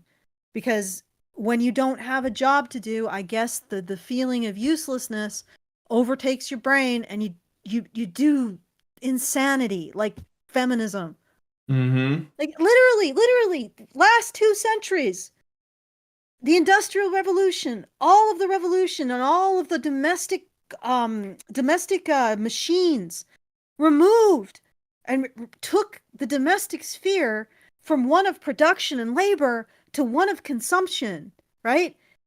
The men have literally taken the labor that women used to do, mechanized it so they don't have to do it, and then given them the purse strings of society. And at the same time as men did that, what did women do? They constructed a narrative in which they are oppressed by the very people who are relieving them of labor and giving them the purse strings of society. Mm-hmm. Like, it's like that is clown world shit. And I think it's perfect evidence that when you take away a person's gerb, you drive them insane. Okay? Yep. Like if they don't have a sense of purpose, what we are looking at now is women have no sense of purpose as women. They have none. And they haven't sat down and said, you know what, I don't think it's men oppressing us. I think it's that we don't have a sense of purpose. Okay? Ladies, we need to just figure out who we are. Have the courage to do that. Face our mortality. Instead of constantly blaming men for our own existential crisis. All right, I'll get off my podium. Let's keep going. All right. 37, stabs husband multiple times after finding explicit photos of another woman that turned out to be her when she was thinner. No! This man texted me, thank you for showing me what it feels. That's That's like domestic abuse. I mean, I guess it is sort of blackly humorous, but... Well, the causal part of it is, I mean, I think she was just trying to make light of this dark stuff, but definitely clown world shit. Me, thank you for showing me What? Again, it's that narrative that makes women go to the worst instead of just being like, oh wait, this is me. Like, she could have just sat there, she could have cried, she could have had like a bottle of wine, and she could look more closely and been, oh, this is me. Oh shit. Mhm. I don't have Well, to yeah, I stab mean, him. like, if she saw these explicit photos and immediately was like, I knew it. This guy is a piece of Stab. shit and I'm going to murder him. I mean, I can't even, that's not even, that's like beyond insane. Like, I don't even Yeah. know how to describe it. And there's like, and what? Is she going to have like, is she going to have a moment of like, you know, self-realization? I'm a piece of shit. Why did I do that? I have to change my ways. Like, I don't know. Like, that's just like, I don't know. I Yeah, can't it's even, just- I it's can't even insane. have an opinion on it. It's so up. insane. Yeah, Well, it's and it's again, so it's that narrative making women jump to the absolute worst yeah. possible conclusion, like spiral into the hole of men oppress women. Like, it's just like she just was walking along and she Mhm. fell into that hole and then imploded her entire life. Hopefully, she's getting life for attempted murder. I hope he survived. Maybe he didn't. If she murdered him, she should get life. She destroyed his life. She destroyed her own life. Yep. And why? All Okay. right, let's play more. Me, thank you for showing me what it feels like to be loved. I can't wait to make you my wife someday. It's gay shit like that that makes me want to cheat. Women be like, wow, thanks. This is why it's so f***ing hard to convince men to open up. I hope and pray this king has found someone who actually appreciates him when he cheated on me with the same girl my other ex cheated on me with. Girl, that isn't your average hoe. That's your arch nemesis. You need to either defeat her in battle or commit seppuku right now. No other way. Betrayed. I suggested an open marriage to my husband. What? That's not a hoe, it's her arch nemesis. So she's got Yeah. That's the start of a revenge arc. Or I mean, know. yeah, that sounds like a more interesting story than the impetus for it. To spice up our sex life. He then fell for his lover and I was heartbroken. Many such cases. Woman wants to open up the marriage, man finds someone else and leaves with her. Because as soon as you open up the marriage, he's not gonna take it seriously anymore because you're not taking it seriously anymore. And a lot of people just can't be polyamorous. They can only be monogamous. They can only give their love and intimacy to one person at a time. So L, common open marriage L. Getting 2 jobs and telling my boyfriend that I'll work 70 hours a week so I can pay the bills so he can find his dream job, to find out he was cheating on me on the days I worked 16 hours. Wow. Oh well. wow, that's When he went on that's shitty behavior. I don't really think that's her L. If that's Yeah. honest, that's not her L. That's just as you just managed to find yourself a sociopath. By the way, might be a good idea to tell women that sociopaths are really good at getting them the tingles. Yeah. You know, And they how should be to aware of actually- that. Yeah, they Was should be he aware of like that. was this man part of the top 1%? Mm. And that why there was so much pussy getting thrown at him that after a while he was like, okay. So I don't know. Tinder right in front of me an hour after taking my virginity. I nursed my cheating husband back to health from severe brain trauma. Then he cheated again. Okay, so I know this is about women posting their L's, but goddamn, these men ain't shit. No wonder there's so many insane, broken harpies coming at me when I talk about male loneliness. And no wonder there are so many men who think all women are lying whores. Y'all are destroying yourselves. Stop cheating. Is it that hard to not fuck someone? Yeah, I think she's talking about both men and women here. Yeah. But I will have to say that, and yes, men and women can both be shit and wonderful in equal measure, generally. Wait, we're not gonna be just scapegoating women all the time? Wow. Oh no! Well, wait, sorry. Sure, we can I'm just kidding. scapegoat I'm women kidding. all the time. We could just scapegoat women for the whole show. I mean, apparently I don't consider it scapegoating. that's what we to be honest. do. I do not. Not consider it not scapegoating. when they're legitimately doing shit. So I don't consider it scapegoating to recognize the importance of women's actions and their moral choices. Like that's ridiculous. for sure. Okay, let's keep going. All right.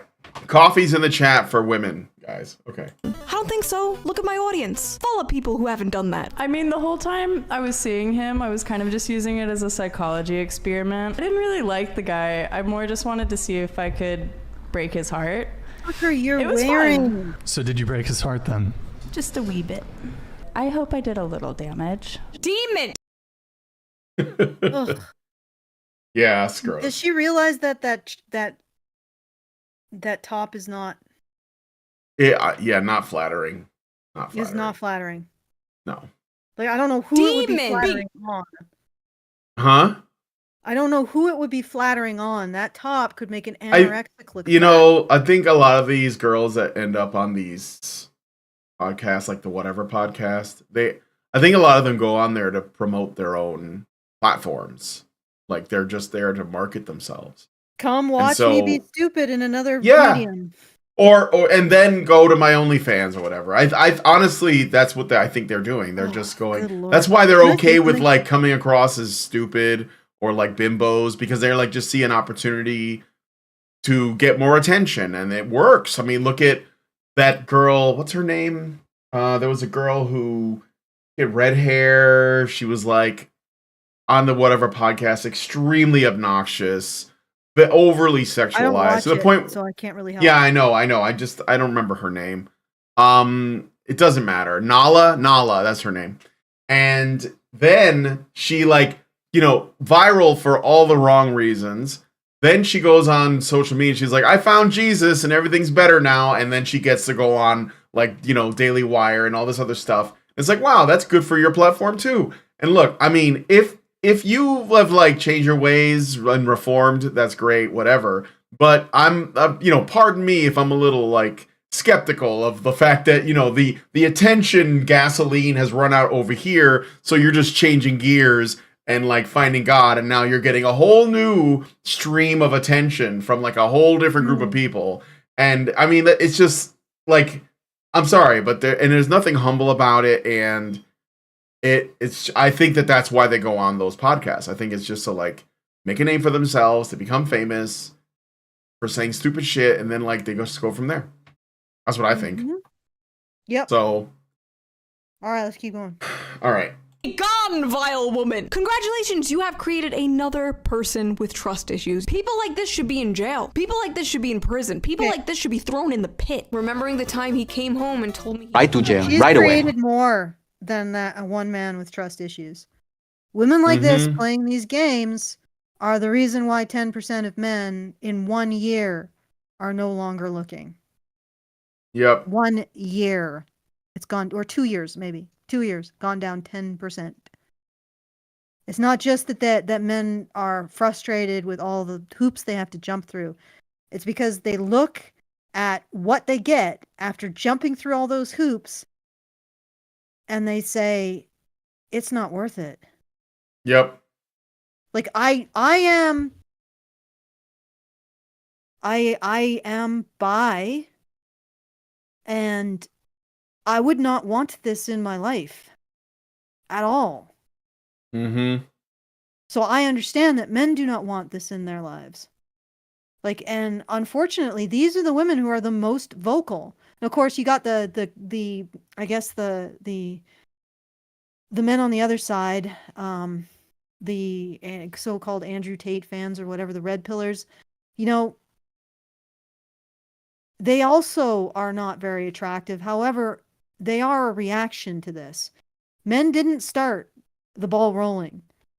Men didn't start the fire. They didn't start the fire. Mm-hmm. It was It was the always advocate- burning since the world was turning. The advocates for women's issues started this shitty fire, this shitty trash fire in our society. Now, Mhm.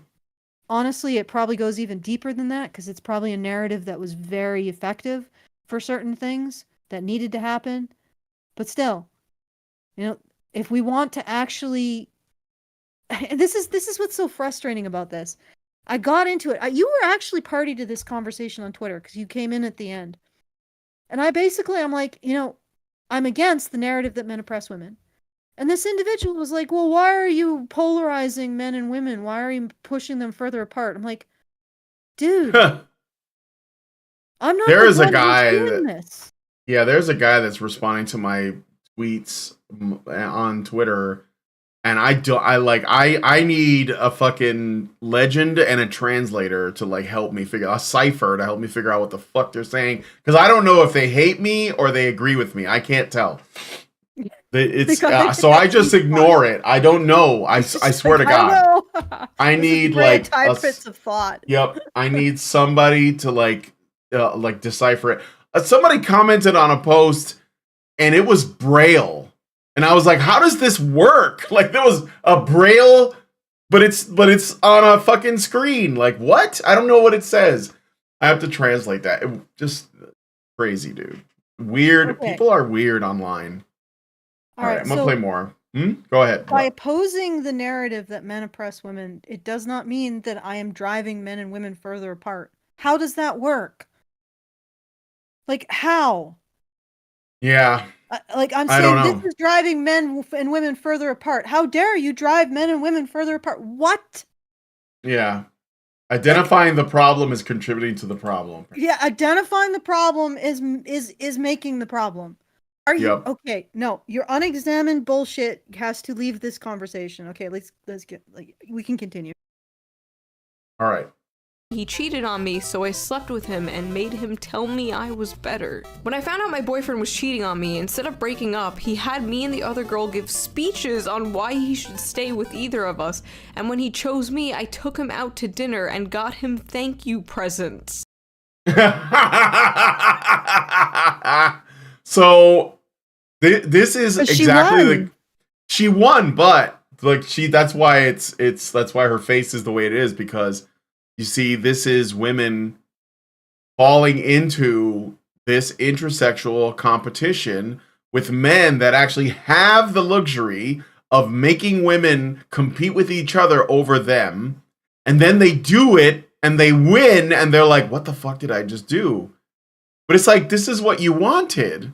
Like, you know, like, I mean, look, if a dude had done that, like if there was like a chick and she was like sleeping with two men and they learned about each other, and then those two men fought over that woman, I would be making fun of them too, because that happened to me once. Like, I was dating a girl when I was in my 20s, and I thought that we were exclusive, and she had a roommate that according to her was an ex-boyfriend, and I believed her, which was stupid.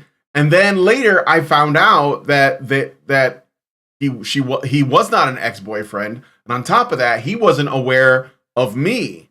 Like, he met me, but I guess she said, "Oh, he's just a friend of mine," right?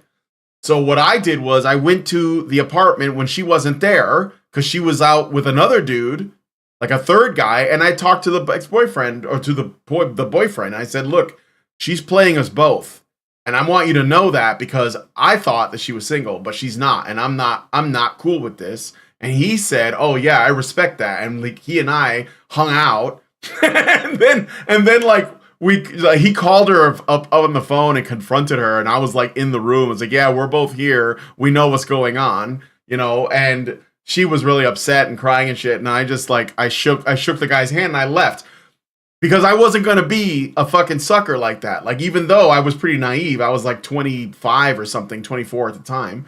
I wasn't going to be a sucker like that. So like, this woman actually still went through with it. And it's just like, well, what does that say? You know? Anyway. Yeah, I don't know if you wanted to say anything. Like, no, I'm just going to say props on you. Just, and don't get sucked into, like, this is women being suckered in based on intersectional competition. Like you mentioned at the beginning, like women fighting with other women, and you think that you've won something. Yeah, I guess this is evidence. Like, I recently got a, I think it was a Guardian argument or article that said that when women fight, it plays into men's hands, like men. Yeah, I know. Snidely whiplash. Well, it certainly played into this one man's hands, because when he can get exactly to fight over but you see, him. the Guardian is always like these websites that have these opinion pieces about men and women. They're always giving away the game, like every time they do that, because they're telling you they only see the men at the top. They only see the men at the apex, and they ignore all the other men. Those other men don't exist. They're literally invisible. So when they write about it, they say, "Oh yeah, this is how men are." He's like, "No, that's how those men are." And you know what? Those men can be like that because they have that much power because women give it to them. So I'm sorry, but I won't accept that you're we might as well call those men like something else because those are the only people you all ever talk about are the men at the very top. They should have like their own category, like another sex or something. Like, you know what I mean? Like because they're the only men they ever talk about. The CEOs, the powerful politicians, the 1%, the patriarchy. It's the men who can have sex with as many women as they want. They're always the same tiny percentage of dudes at the top that women are always bitching about. Well, because they don't see the other ones. Here's the thing. Okay. First of all, we're also talking about men who can give the perception, like sell a woman on that lifestyle for a short period of time, or the really good looking guys, right? Very, very top. Okay. Those guys aren't like this either. There is a minority of them who are like this. Because even when you're talking about CEOs, I need to remind everyone, when the two towers were hit, and this is really important because this is an example of civilian men, in particular civilian men in the C-suite, and their behavior in a disaster like this. Like, you don't get a lot of situations where you get to test men who are in this 1% that everybody complains about. Those men sacrifice their lives to save the secretaries, the middle management, the people below them. Many of them sacrifice their lives to save others. So when we talk about the 1% as some like monolith, that's not the case. Many of these men are probably also trapped in this carousel of bullshit because they probably can't find a woman who genuinely wants them. It's funny because all these women are like, "Oh, I can't get him to commit." But here's the thing. If you really wanted a commitment, you would choose someone on your level who resonated with you in a friendship way on some level, right? Not, attractive, but also someone you could be friends with. You're probably going after these unattainable men because you're afraid of commitment yourself. And these guys are surrounded by women who want the perception of a particular type of lifestyle. Essentially, they want a man who can recreate a romance novel climax for a night. And then they don't want to have to wake up or actually commit or deal with the nitty-gritty of a relationship. So these guys are also being used by the women in their lives. Right? Yep. And I've heard like some of these guys talk about that and they get tired of it. They get tired of being sucked into being turned into somebody's geisha. Like really, that's really all it is. They are basically a courtier, a person who exists to construct a night of very, very fake, like a fake reality and sex for somebody else. And they get tired of it. They actually want to have someone who sticks around, who they can build a life with. Some of them really enjoy it. Don't get me wrong. Some of them are trapped in this and they're trying to find a woman who is on their level and interested in pursuing a relationship. And they're not finding that. All they're finding is a bunch of women who are happy for them to generate the fantasy for a night, don't want to have fucking anything really to do with them after that. And then they pretend like, "Oh yeah, I really want him to commit, but I'm not, I just can't, I'm not, yeah, really? Do you really? Or are you enjoying the fact that at any point in time, you can dial up the fantasy with a far more attractive man and you don't actually have to do the work of having a relationship?" Because I can tell you, that isn't something where you're losing, lady. And I think that your protestations that you want a commitment might be a little bit false. Because if you did, you'd be looking for exactly that. Anyway, that's my thoughts. Yeah. All right. I just looked at my Twitter and I made a tweet that exploded with rage. And I kind of want to talk about it a little bit because I think it kind of like it says something about what women think about how the world works and what they miss. And it's absolutely crucial. And it's something that we've talked about on the show many times, but I'll play the rest of this since it was asked of us. Although the time codes end here. Oh, no, they're not quite over yet. There's like 5 minutes left. Never was much of a romantic. I used to beg him to stop cheating on me by giving him money. Me remembering the time I walked in on my boyfriend cheating on me and I left and came back 5 minutes later and asked to join. They declined. Women, get some self-respect. Holy sh**, I would say you could do better, but honestly, I don't know anymore. Turn up the cheat. All women should have an affair once in their life. It made me feel sexier and look younger. First of all, What? did it? No. Oh God, sad. But I remember that story. I think I even like I might have made it into a patron show topic. Second of all, this is the kind of shit the average woman has blasting into her mind 24/7. And you wonder why like 45% of them are destined to be single in 2030. And on the flip side, you have all these like manosphere red pill people excusing cheating, but that's a video for another day. Is the man Well, she's talking that is about a like low. the Andrew Tate fresh and fit types. No. that are, That's a low. 45% single is a low estimate. It's probably much. Mhm.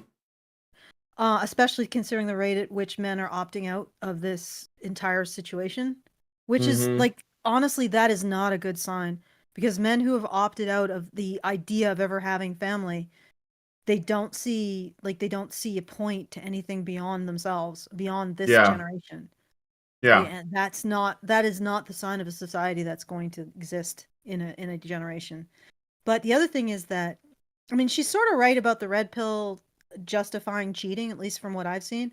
Like I got into it. Most of the guys where that comes from are guys like Kevin Samuels. So it's like the black part of the manosphere. I'll just say it that way. This is true. Okay. And I think it's sort of a cultural thing that like, you know, that's normalized there and it spreads out. Okay. Yeah, and somebody said, well, it's different when men cheat because blah. I'm like, but it's about the morals. Yeah. Like, if you're gonna say something like, what did they say? You're gonna justify men cheating based on biology, then how can you not? I mean, you can also justify women cuckolding men based on biology. I mean, could you imagine how much worse the human gene pool would be if women weren't going after alphas and getting betas to raise their children? Like, no, we are more than our biology. We are our morals, and that is immoral. And it's immoral if men do it, and it's immoral if women do it. Mm-hmm. Like, that was one of the few times that Natty just got off my tits when she saw me say that to this guy. I'm like, no. Yeah. Morality is morality. You can make these excuses about biology, but at the end of the day, morality is morality. You know, I'm pretty sure St. Augustine did not approve of men cheating on their wives. I mean, he was pretty explicit about that. So if you're going to be a Christian, sorry? Oh, nothing. This tweet, it just my tweet exploded. So much rage. Oh, okay. I'll get to it. Let's go. All right. I want to get to it. It's a good one. and I'm cheating with lying to me like he does to his wife? Yes, he is. Next, I've cheated on every single one of my significant others. Would you still take a shot? Fellas, No. would you take a shot? I swear to God, women with big titties can get away with anything. The power dynamic of the world is this: the peasants, the rich, the elites, the deep state, women with big titties. Broke up with my boyfriend who loved me. Actually, that's kind of true, though. I mean,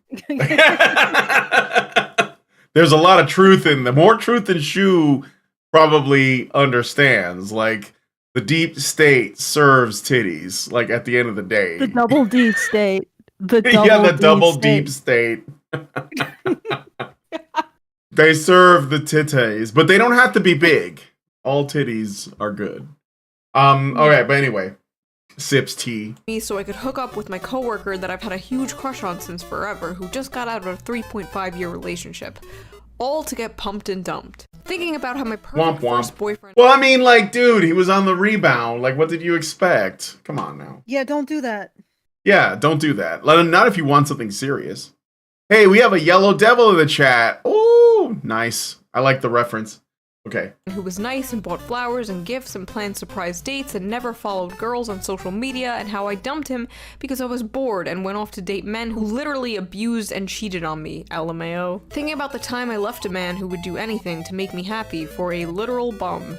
When I had a boy that had loved me unconditionally since we were 13, flies across the country to surprise me, and after 2 years still supported me and worshipped me, and I let him down for a lying, cheating piece of shit. Can I point something out? Mm-hmm. You don't see men posting L's like this. You know, like, seriously. When guys are like, I marry, or I had a girl, 13, she loved me, I was 13, we got married at like 21, and guess what? We've celebrated our 30th anniversary. You know, like, the men don't do shit like this. Have you noticed? Like, they don't leave. Okay, well, maybe they do. I don't know, but I have never. No, I don't. Well, they certainly don't. They certainly don't share it. Yeah. Yeah. Like, I have you ever come across a tweet where a guy was like, "Yeah, I had a relationship with a woman who loved me, and we had a great relationship. She treated me good, made me sandwiches, you know, all of that. And then I left her for a thought with tattoos and a body count in the triple digits." Yeah. I don't think I've ever heard of that. If you know, I've heard of it, guys, in the comments, just post it. I'm happy to be wrong, but this particular L seems to be female only. All right. I think it's definitely majority female. I'm starting to suspect there's not a male loneliness epidemic, and it's more of a avoiding these evil bitches epidemic. This video was turning me into a misogynist. I always thought the woman leaving the nice Welcome to the club. guy for the bad boy and getting her heart broken was a silly trope. Like, I knew it happened, but I didn't know it happened this much. L's all around. Throw these women in the pit. I hope these guys find women who appreciate their niceness, because believe it or not, despite popular belief, most women do like that. I asked him how— Do like what? Right to jail, right away. Yeah, sure, maybe. I don't know. I don't know. You know what? No, I'm not going with that. I'm not sure. I don't think women know what they want. I think we've let them choose for like 100 years, and it's a disaster. It's time to start oppressing women, guys. Let's just do it. Let's just oppress them. I mean, it's for their own good. Yeah. Women were still viewed as chattel. The only problem with that is it never really was a thing, but maybe we should make it a thing. I don't know. I don't know. We could talk about it. Pitch it. Yeah. Okay. All right, well, let's keep going. how tall he was, and he said, "I'm 5," and I immediately hung the phone up. Turns out he's 5'11". How do I apologize? I rejected this sweet guy various times, then a couple months later, he's dating someone new. Then once I got home, I cried. The time my prison pen pal came out of jail once and never spoke to me again after 2 years of telling me he loved me and wanted me to be in his life forever. What are you doing talking to men in prison?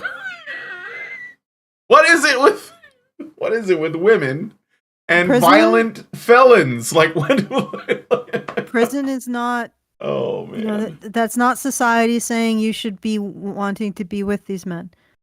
Like who the hell? Like, most of these prisoners have an IQ of like 80. Good lord! Like, why are well, then what's her IQ? I mean, exactly. Who won in this scenario? He got what he wanted, I suppose. Yep. Okay, let's keep going. All right, a little bit more. I'm sorry, your what? Your prison pen pal? You're telling me the convict in jail was not a good person? Of all people? I left my husband because the sex was boring. Now I'm having the same problem with my new partner. There is a common factor here. He proposed. Aw, that's nice. To the girl he dated after me. Oh, I know we all let our Hey, isn't that literally what happened to Pearl? I mean, not throwing shade at Pearl, but that was her story. Was that like, I think that was like part of her waking up. Is that yeah, she was dating a guy and then I don't know, they broke up. I don't know I don't know the whole story, but like the next next girl that guy dated, he married. So I'm sorry, my brain is just blanked out on this next tweet thing. I know we all let our dogs eat us out at least once. Oh yeah, the dog pill, man. I think that it's getting dark now. There's not a lot left here. So okay, all right, let's keep going. Let's play it. I want to see her dogs react. eat us out at least once. I'm sorry, we? Us? Who is this us and we you speak of? One time I was riding a dude and he pressed my bladder, so it ended up... All right. What? Okay, no, seriously. No. Dogs are supposed to occupy the same area of your brain as a child. Like, do you fuck children too? I'm pretty sure that's the case. Like, Daria, it's not the same as a child. Asia Argento, is that you? All right. Peeing all over him for a solid minute, and after I said, I'm claiming my territory. I pee in the shower so frequently that my feet are dyed yellow. I left my underwear on the bathroom floor after my shower the other day, and now there's ants eating my discharge. I'm not- Oh, God. You need to, I'm pretty sure that means you probably have your blood sugars too high. Well, there is that as well. Why am I going through this? Why? Like, why? Okay, you know what? I'm gonna make an executive decision. Let's go look at your tweet. This is getting too gross for me. There's one more clip that Richard Bier put in. It's 24:30 to 24:35. Not showing this. We'll get to that one. Just dirty underwear with ants all over it. You know, growing up, I was always told, like, oh, boys are the smelly, messy gender, and I don't know about that. Confession, one time somebody nutted in my mouth. If you've ever worked in the restaurant business, like I have, and you've had to clean the bathroom, girls' bathroom is disgusting. It's like a bomb went off compared to the men's. I don't know if it's because men are like, they don't want other men knowing whatever. The worst thing you have in a men's bathroom is the toilet might be clogged. But the women's bathroom, they'll be like shit smeared on the walls. I mean, it's a whole other level. And his semen was chewy. I held back tears. Oh God, this one made me gag. Whose L is this? Is this hers or the man's? I don't even. All right, yeah, that was just nasty. How all right, is that even possible? Okay, we're done. No more. Yeah, I'm gonna stop there. Let's look at. Okay, I gotta share a different because I'm looking at my Twitter, so that means it's, or I could just read it. So I thought, okay, I went out on a limb and I made a tweet, where I just put it out there because I think this is true. Okay, I said, ladies, if men had any intention of actually oppressing you, they would, and you wouldn't be able to do anything about it. But they don't, and it's really shitty that you live under the impression that they hate you enough to do it, much less that they do it now. Now, this is just a true statement. If men decided they were going to just oppress women, women would be oppressed. Like, women wouldn't be able to stop them. Like, at the end of the day, it comes down to force. The vote wouldn't matter. Like, your ability to, like, exercise power over the government wouldn't matter, because at the end of the day, you would need men to do it. And if all the men, I'm just saying, like, I know this is not a likely scenario, and there's a good reason for it, but if men just decided tomorrow, today, now, they were like, women are oppressed now, we're not going to give them any rights, we're going to take away all their shit, it would just be done. Like, women would not be able to do anything about it. Full stop, period. Right? Because that's just like the nature of, if you look at, when you understand how the state works, you understand that the only function of the state is force, and that force comes from men. And yes, there are women police officers, but let's be real. If it comes down to it, and it's just men versus women, women lose. If it comes down to it, like literally, that's the truth. But the important part of this is that men won't do it. That's the important. Like, they wouldn't do it because they don't want to oppress women. That was the point of my message. What? I'll reserve comment until you go through the whole thing. Like what I what will. was it? Well, that was the whole thing. Here, I'll share. I can share my thread because I got a lot of comments. So, do you see it? Yeah, I see it. Okay. Oh, So that's pretty good for everybody is what? Yeah, that's pretty good for Honey Badger Arcade. It's not a big channel. No, it's a pretty 500. small Twitter, but I got 51 comments. I got retweets, and I would say the overwhelming majority is people laughing at me and saying like that, you know, I'm just mad. Like, look, they're already trying. This is Terion. I don't know, Periton. They're already trying, babe. All you got to do is scour Twitter for an hour to see all the dudes who want to repeal our rights to bodily autonomy and our right to vote. You know how many men on here advocate forced marriage so every dude gets a girl? And it's like, yeah, but it's not here's what's happening. that's not what's happening. This is what you're not getting. If men wanted to do it, it would be done. And there could be some men that are really angry and they're bitter and they're complaining and they're saying stuff like this. But the truth is that the only thing preventing that from happening to you is other men that don't want that to happen to you. Women, sorry, zero impact on this. Full stop, except that men want to protect them. So like, Well, that's this is her telling me, I'm assuming this is a woman, I don't know, telling me that I'm the pathetic one because I don't recognize the oppression happening. And it's like, yeah, but here's the thing. Do you want me to stop it? Because you're still appealing to me, a man, to do something.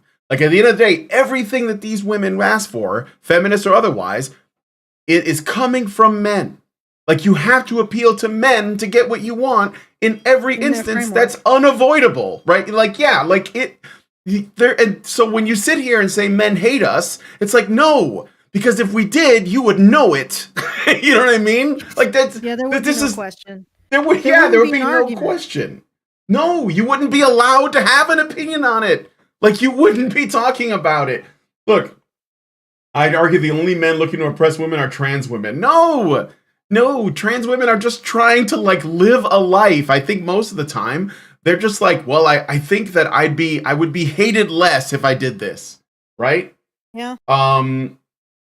Women cry about the big bad, or I don't know. You can look at it, but look at this. You're young, huh? You have no idea what it's like to be told that women can't be litigators, judges, and managing attorneys. Yeah, but dude, like none of that matters. Like none of that matters if everything falls. Like if men just stop showing. Person? Look, I don't know. I didn't. Women were lawyers in the '60s. Yeah, but they were lawyers even before then. Okay. Yeah, but it wouldn't matter, Allison, if men just quit today. All of that there would be no lawyers, there'd be no judges, there'd be no attorneys.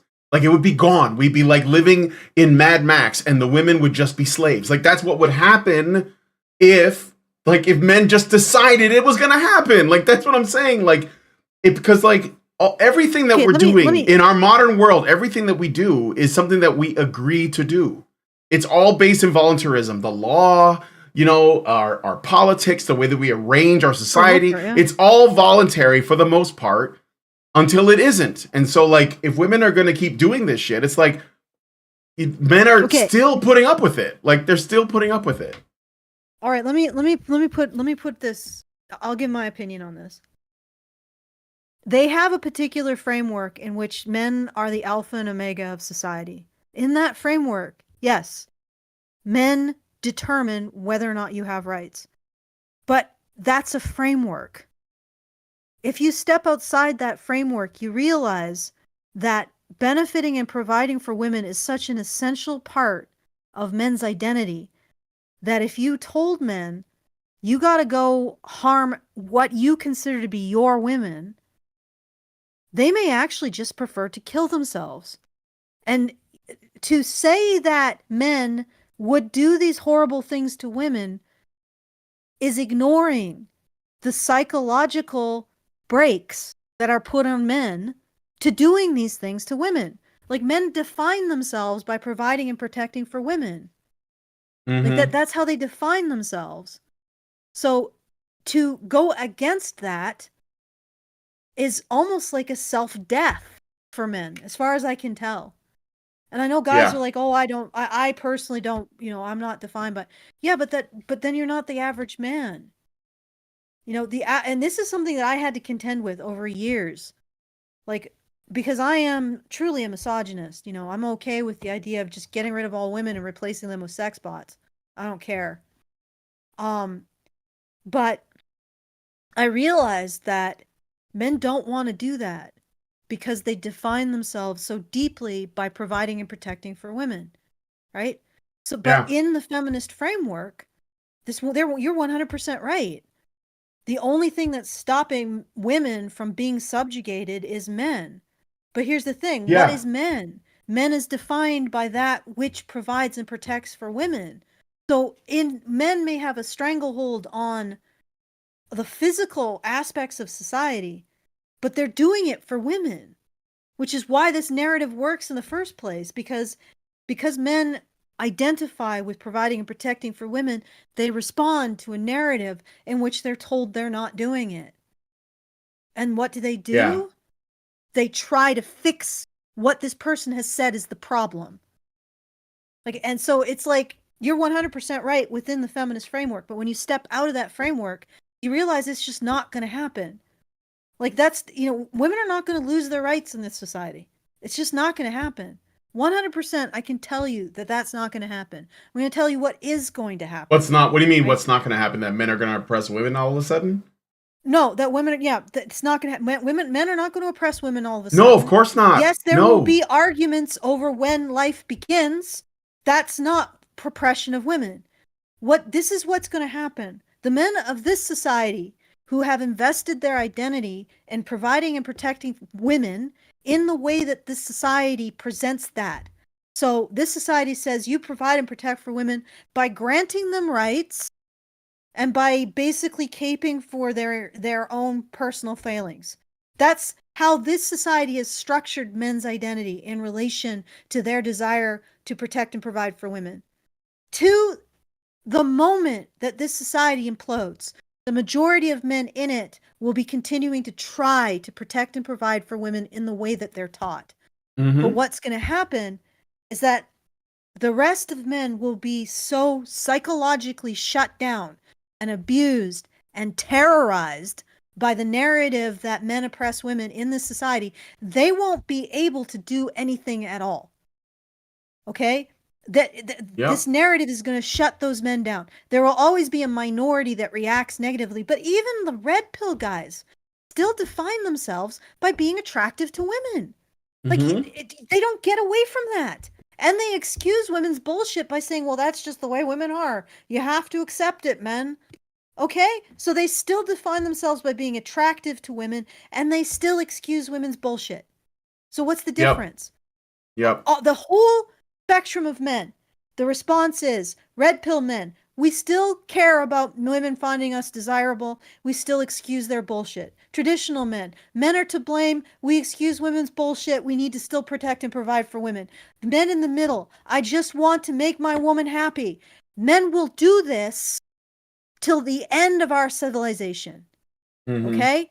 Because that is how they think that they are protecting and providing for women. So what's actually going to happen is the narrative is going to shut down a critical mass of men who will be basically paralyzed because they've been terrorized by this narrative.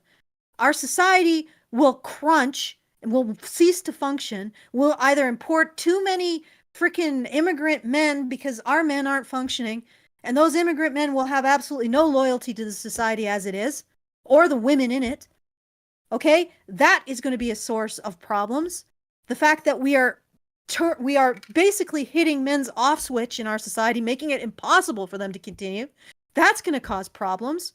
But until this society implodes, the majority of men who are still operating in it, still capable of operating in it, will be still trying to give rights to people, women like Natty. Women who turn around and spit on them and say they just want to oppress them. That's not how it's going to happen. Women are going to fail to invest in this society, which means it will fail to perpetuate itself. Men will fail to be able to understand their role in it. It's going to implode, and then it's going to be conquered by a society that gets that right. Yep. And it will be entirely... you better brush up on your Aramaic. It'll be entirely because, and this is what I've said to women, it'll be entirely because all of these women have such contempt for this society that has given them, and the men in it, that have given them the most amount of freedom and the ability to pursue whatever it is that they want to do. Right? They have contempt for it. They continue to call it a horrible patriarchy in which they're horribly oppressed and treat the men in it with contempt. Well, if you have no investment in this society, you don't even want to incentivize its existence. Guess what, ladies? What you don't incentivize ceases to exist. And that's what's going to happen. Men are never, in this society, men are never going to go against how they've been told to benefit women. Never. Right. That was They'll the just point of my implode. post. The point of They'll my just post implode. is if you really think the fact that you believe that men could or would or do oppress you right now shows just how absolutely naive you are, because if they wanted to do it, it will be done, and it will be done. It would be done in an instant, and you couldn't do anything about it at all, period. No vote, no nothing, no guns, none of it would matter. You would just be oppressed, period, full stop. But men don't want to do it. They don't. So they don't do it. They not only do they not want to do it, they want to try to help you. Like, it's like a nurse, like, dealing with like a really fussy person in an old folks home that's constantly asking them to adjust the chair and adjust the pillows and bring them the painkillers and bring them like a drink and change the channel on the TV and raise the volume and lower the volume and like take them to the bathroom and wash their ass. Like, this is literally what is happening, and they're still saying, you're doing this to me. It's like, you ladies, you got to grow up. That's what it is. You got to grow up and realize that, unfortunately, you're in an unfortunate position, because you have to like understand that men could just choose to just like oppress you if they wanted to, but they don't. But that puts you in this position. Yeah, in their framework, right? But when you step out of it, where I am, I'm like, yeah, that's never going to happen. Like, Of it's course far it's more not. likely that the men in our society will try to give us our rights and freedoms until their dying breath, because that's how they've identified themselves as men. Right? That's more likely. And what will really happen is our ingratitude and contempt will lead them to be unable to maintain the structures that allow them to do that. And we, ladies, will have constructed our own hellscape through believing shit like men oppress women. Yep. Like, and it's like, yeah, that's not, like, I have absolutely no fear that the men of my society are going to oppress me. It's not what you need to fear. Yeah, of course they're not. Of course not. Anyway, that was it. That's the tweet. It's blowing up. Yeah. I don't know, I don't know what a good ratio is, but I got 526 likes, 106 retweets, and 56 comments. So I don't know what that means. You're getting about 5% likes per views. That's good. And 10% comments. I mean, that's a controversial tweet. So where are the views? I don't know. How do I look at how many views? 11,000. Oh yeah, 11,000. There you go. Yeah. Yeah, it's pretty good. This is a good tweet. You did well. All right. So I did. I do have a thank you. Do the thank yous. All right. Well, I just have one thank you. Although it's a big one, so prepare your holes for washing, I guess. All right. How did she phrase that? Oh, these holes for washing. Yeah, these holes for washing. Okay, prepare your holes for washing, because Richard Pierre gave us $1,000. So thank you, Richard. Can I do the little? Can I do that one? Yeah, I think that's a little. It's a long one. So That's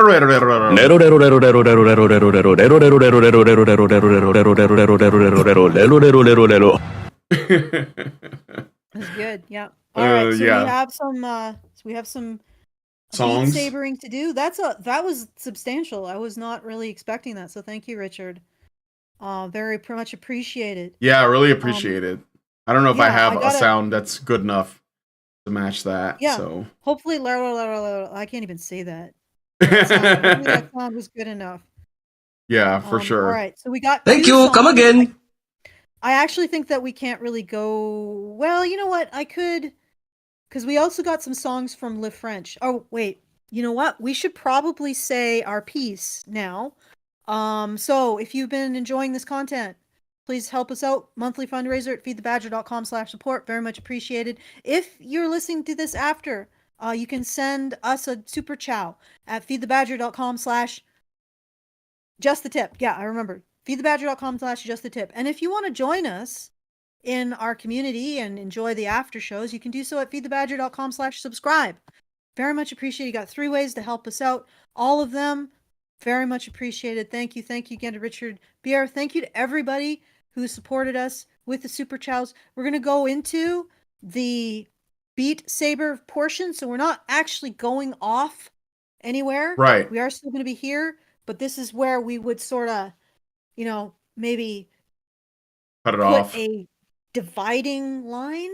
I'm gonna unlist it right now, and then we'll come back to it later. Yeah, exactly. So, but you might want to do your things as well, and then we'll move into the Beatsaber version. Yeah. So if you like Which this will video, be available. Will be available Yeah. to anybody who subscribes at feedthebadger.com/subscribe. So consider that. yeah, yeah. That's going to continue. Well, to be should I available. play the outro then, and then come back? Oh, Yeah, I'll do that. I'll play the outro sure, and then let's do come that. back. Let's Okay. do the whole damn shebang. So but don't go anywhere, we'll guys. just pretend like we're ending, but don't leave. So because we're gonna come right back in this same stream. I'm just gonna switch to the outro scene and then come back to the main thing. All right. Well, anyway, if you guys like this video, please hit like, subscribe if you're not already subscribed, hit the bell for notification, leave us a comment. Let us know what you guys think about what we discussed on the show today, and please, please, please share this video because sharing is caring. Thank you so much for coming on today's episode of the sort of remaining online fundraising The stream. Blobzerker. The Blobzerker. And we'll talk to you all in just a few moments. Are machines, dude. Okay? They are literal machines. They are talking point machines. They are impossible to fucking deal with, especially if you have a couple dudes who have good memory on top of that too. Holy shit, you're fucked.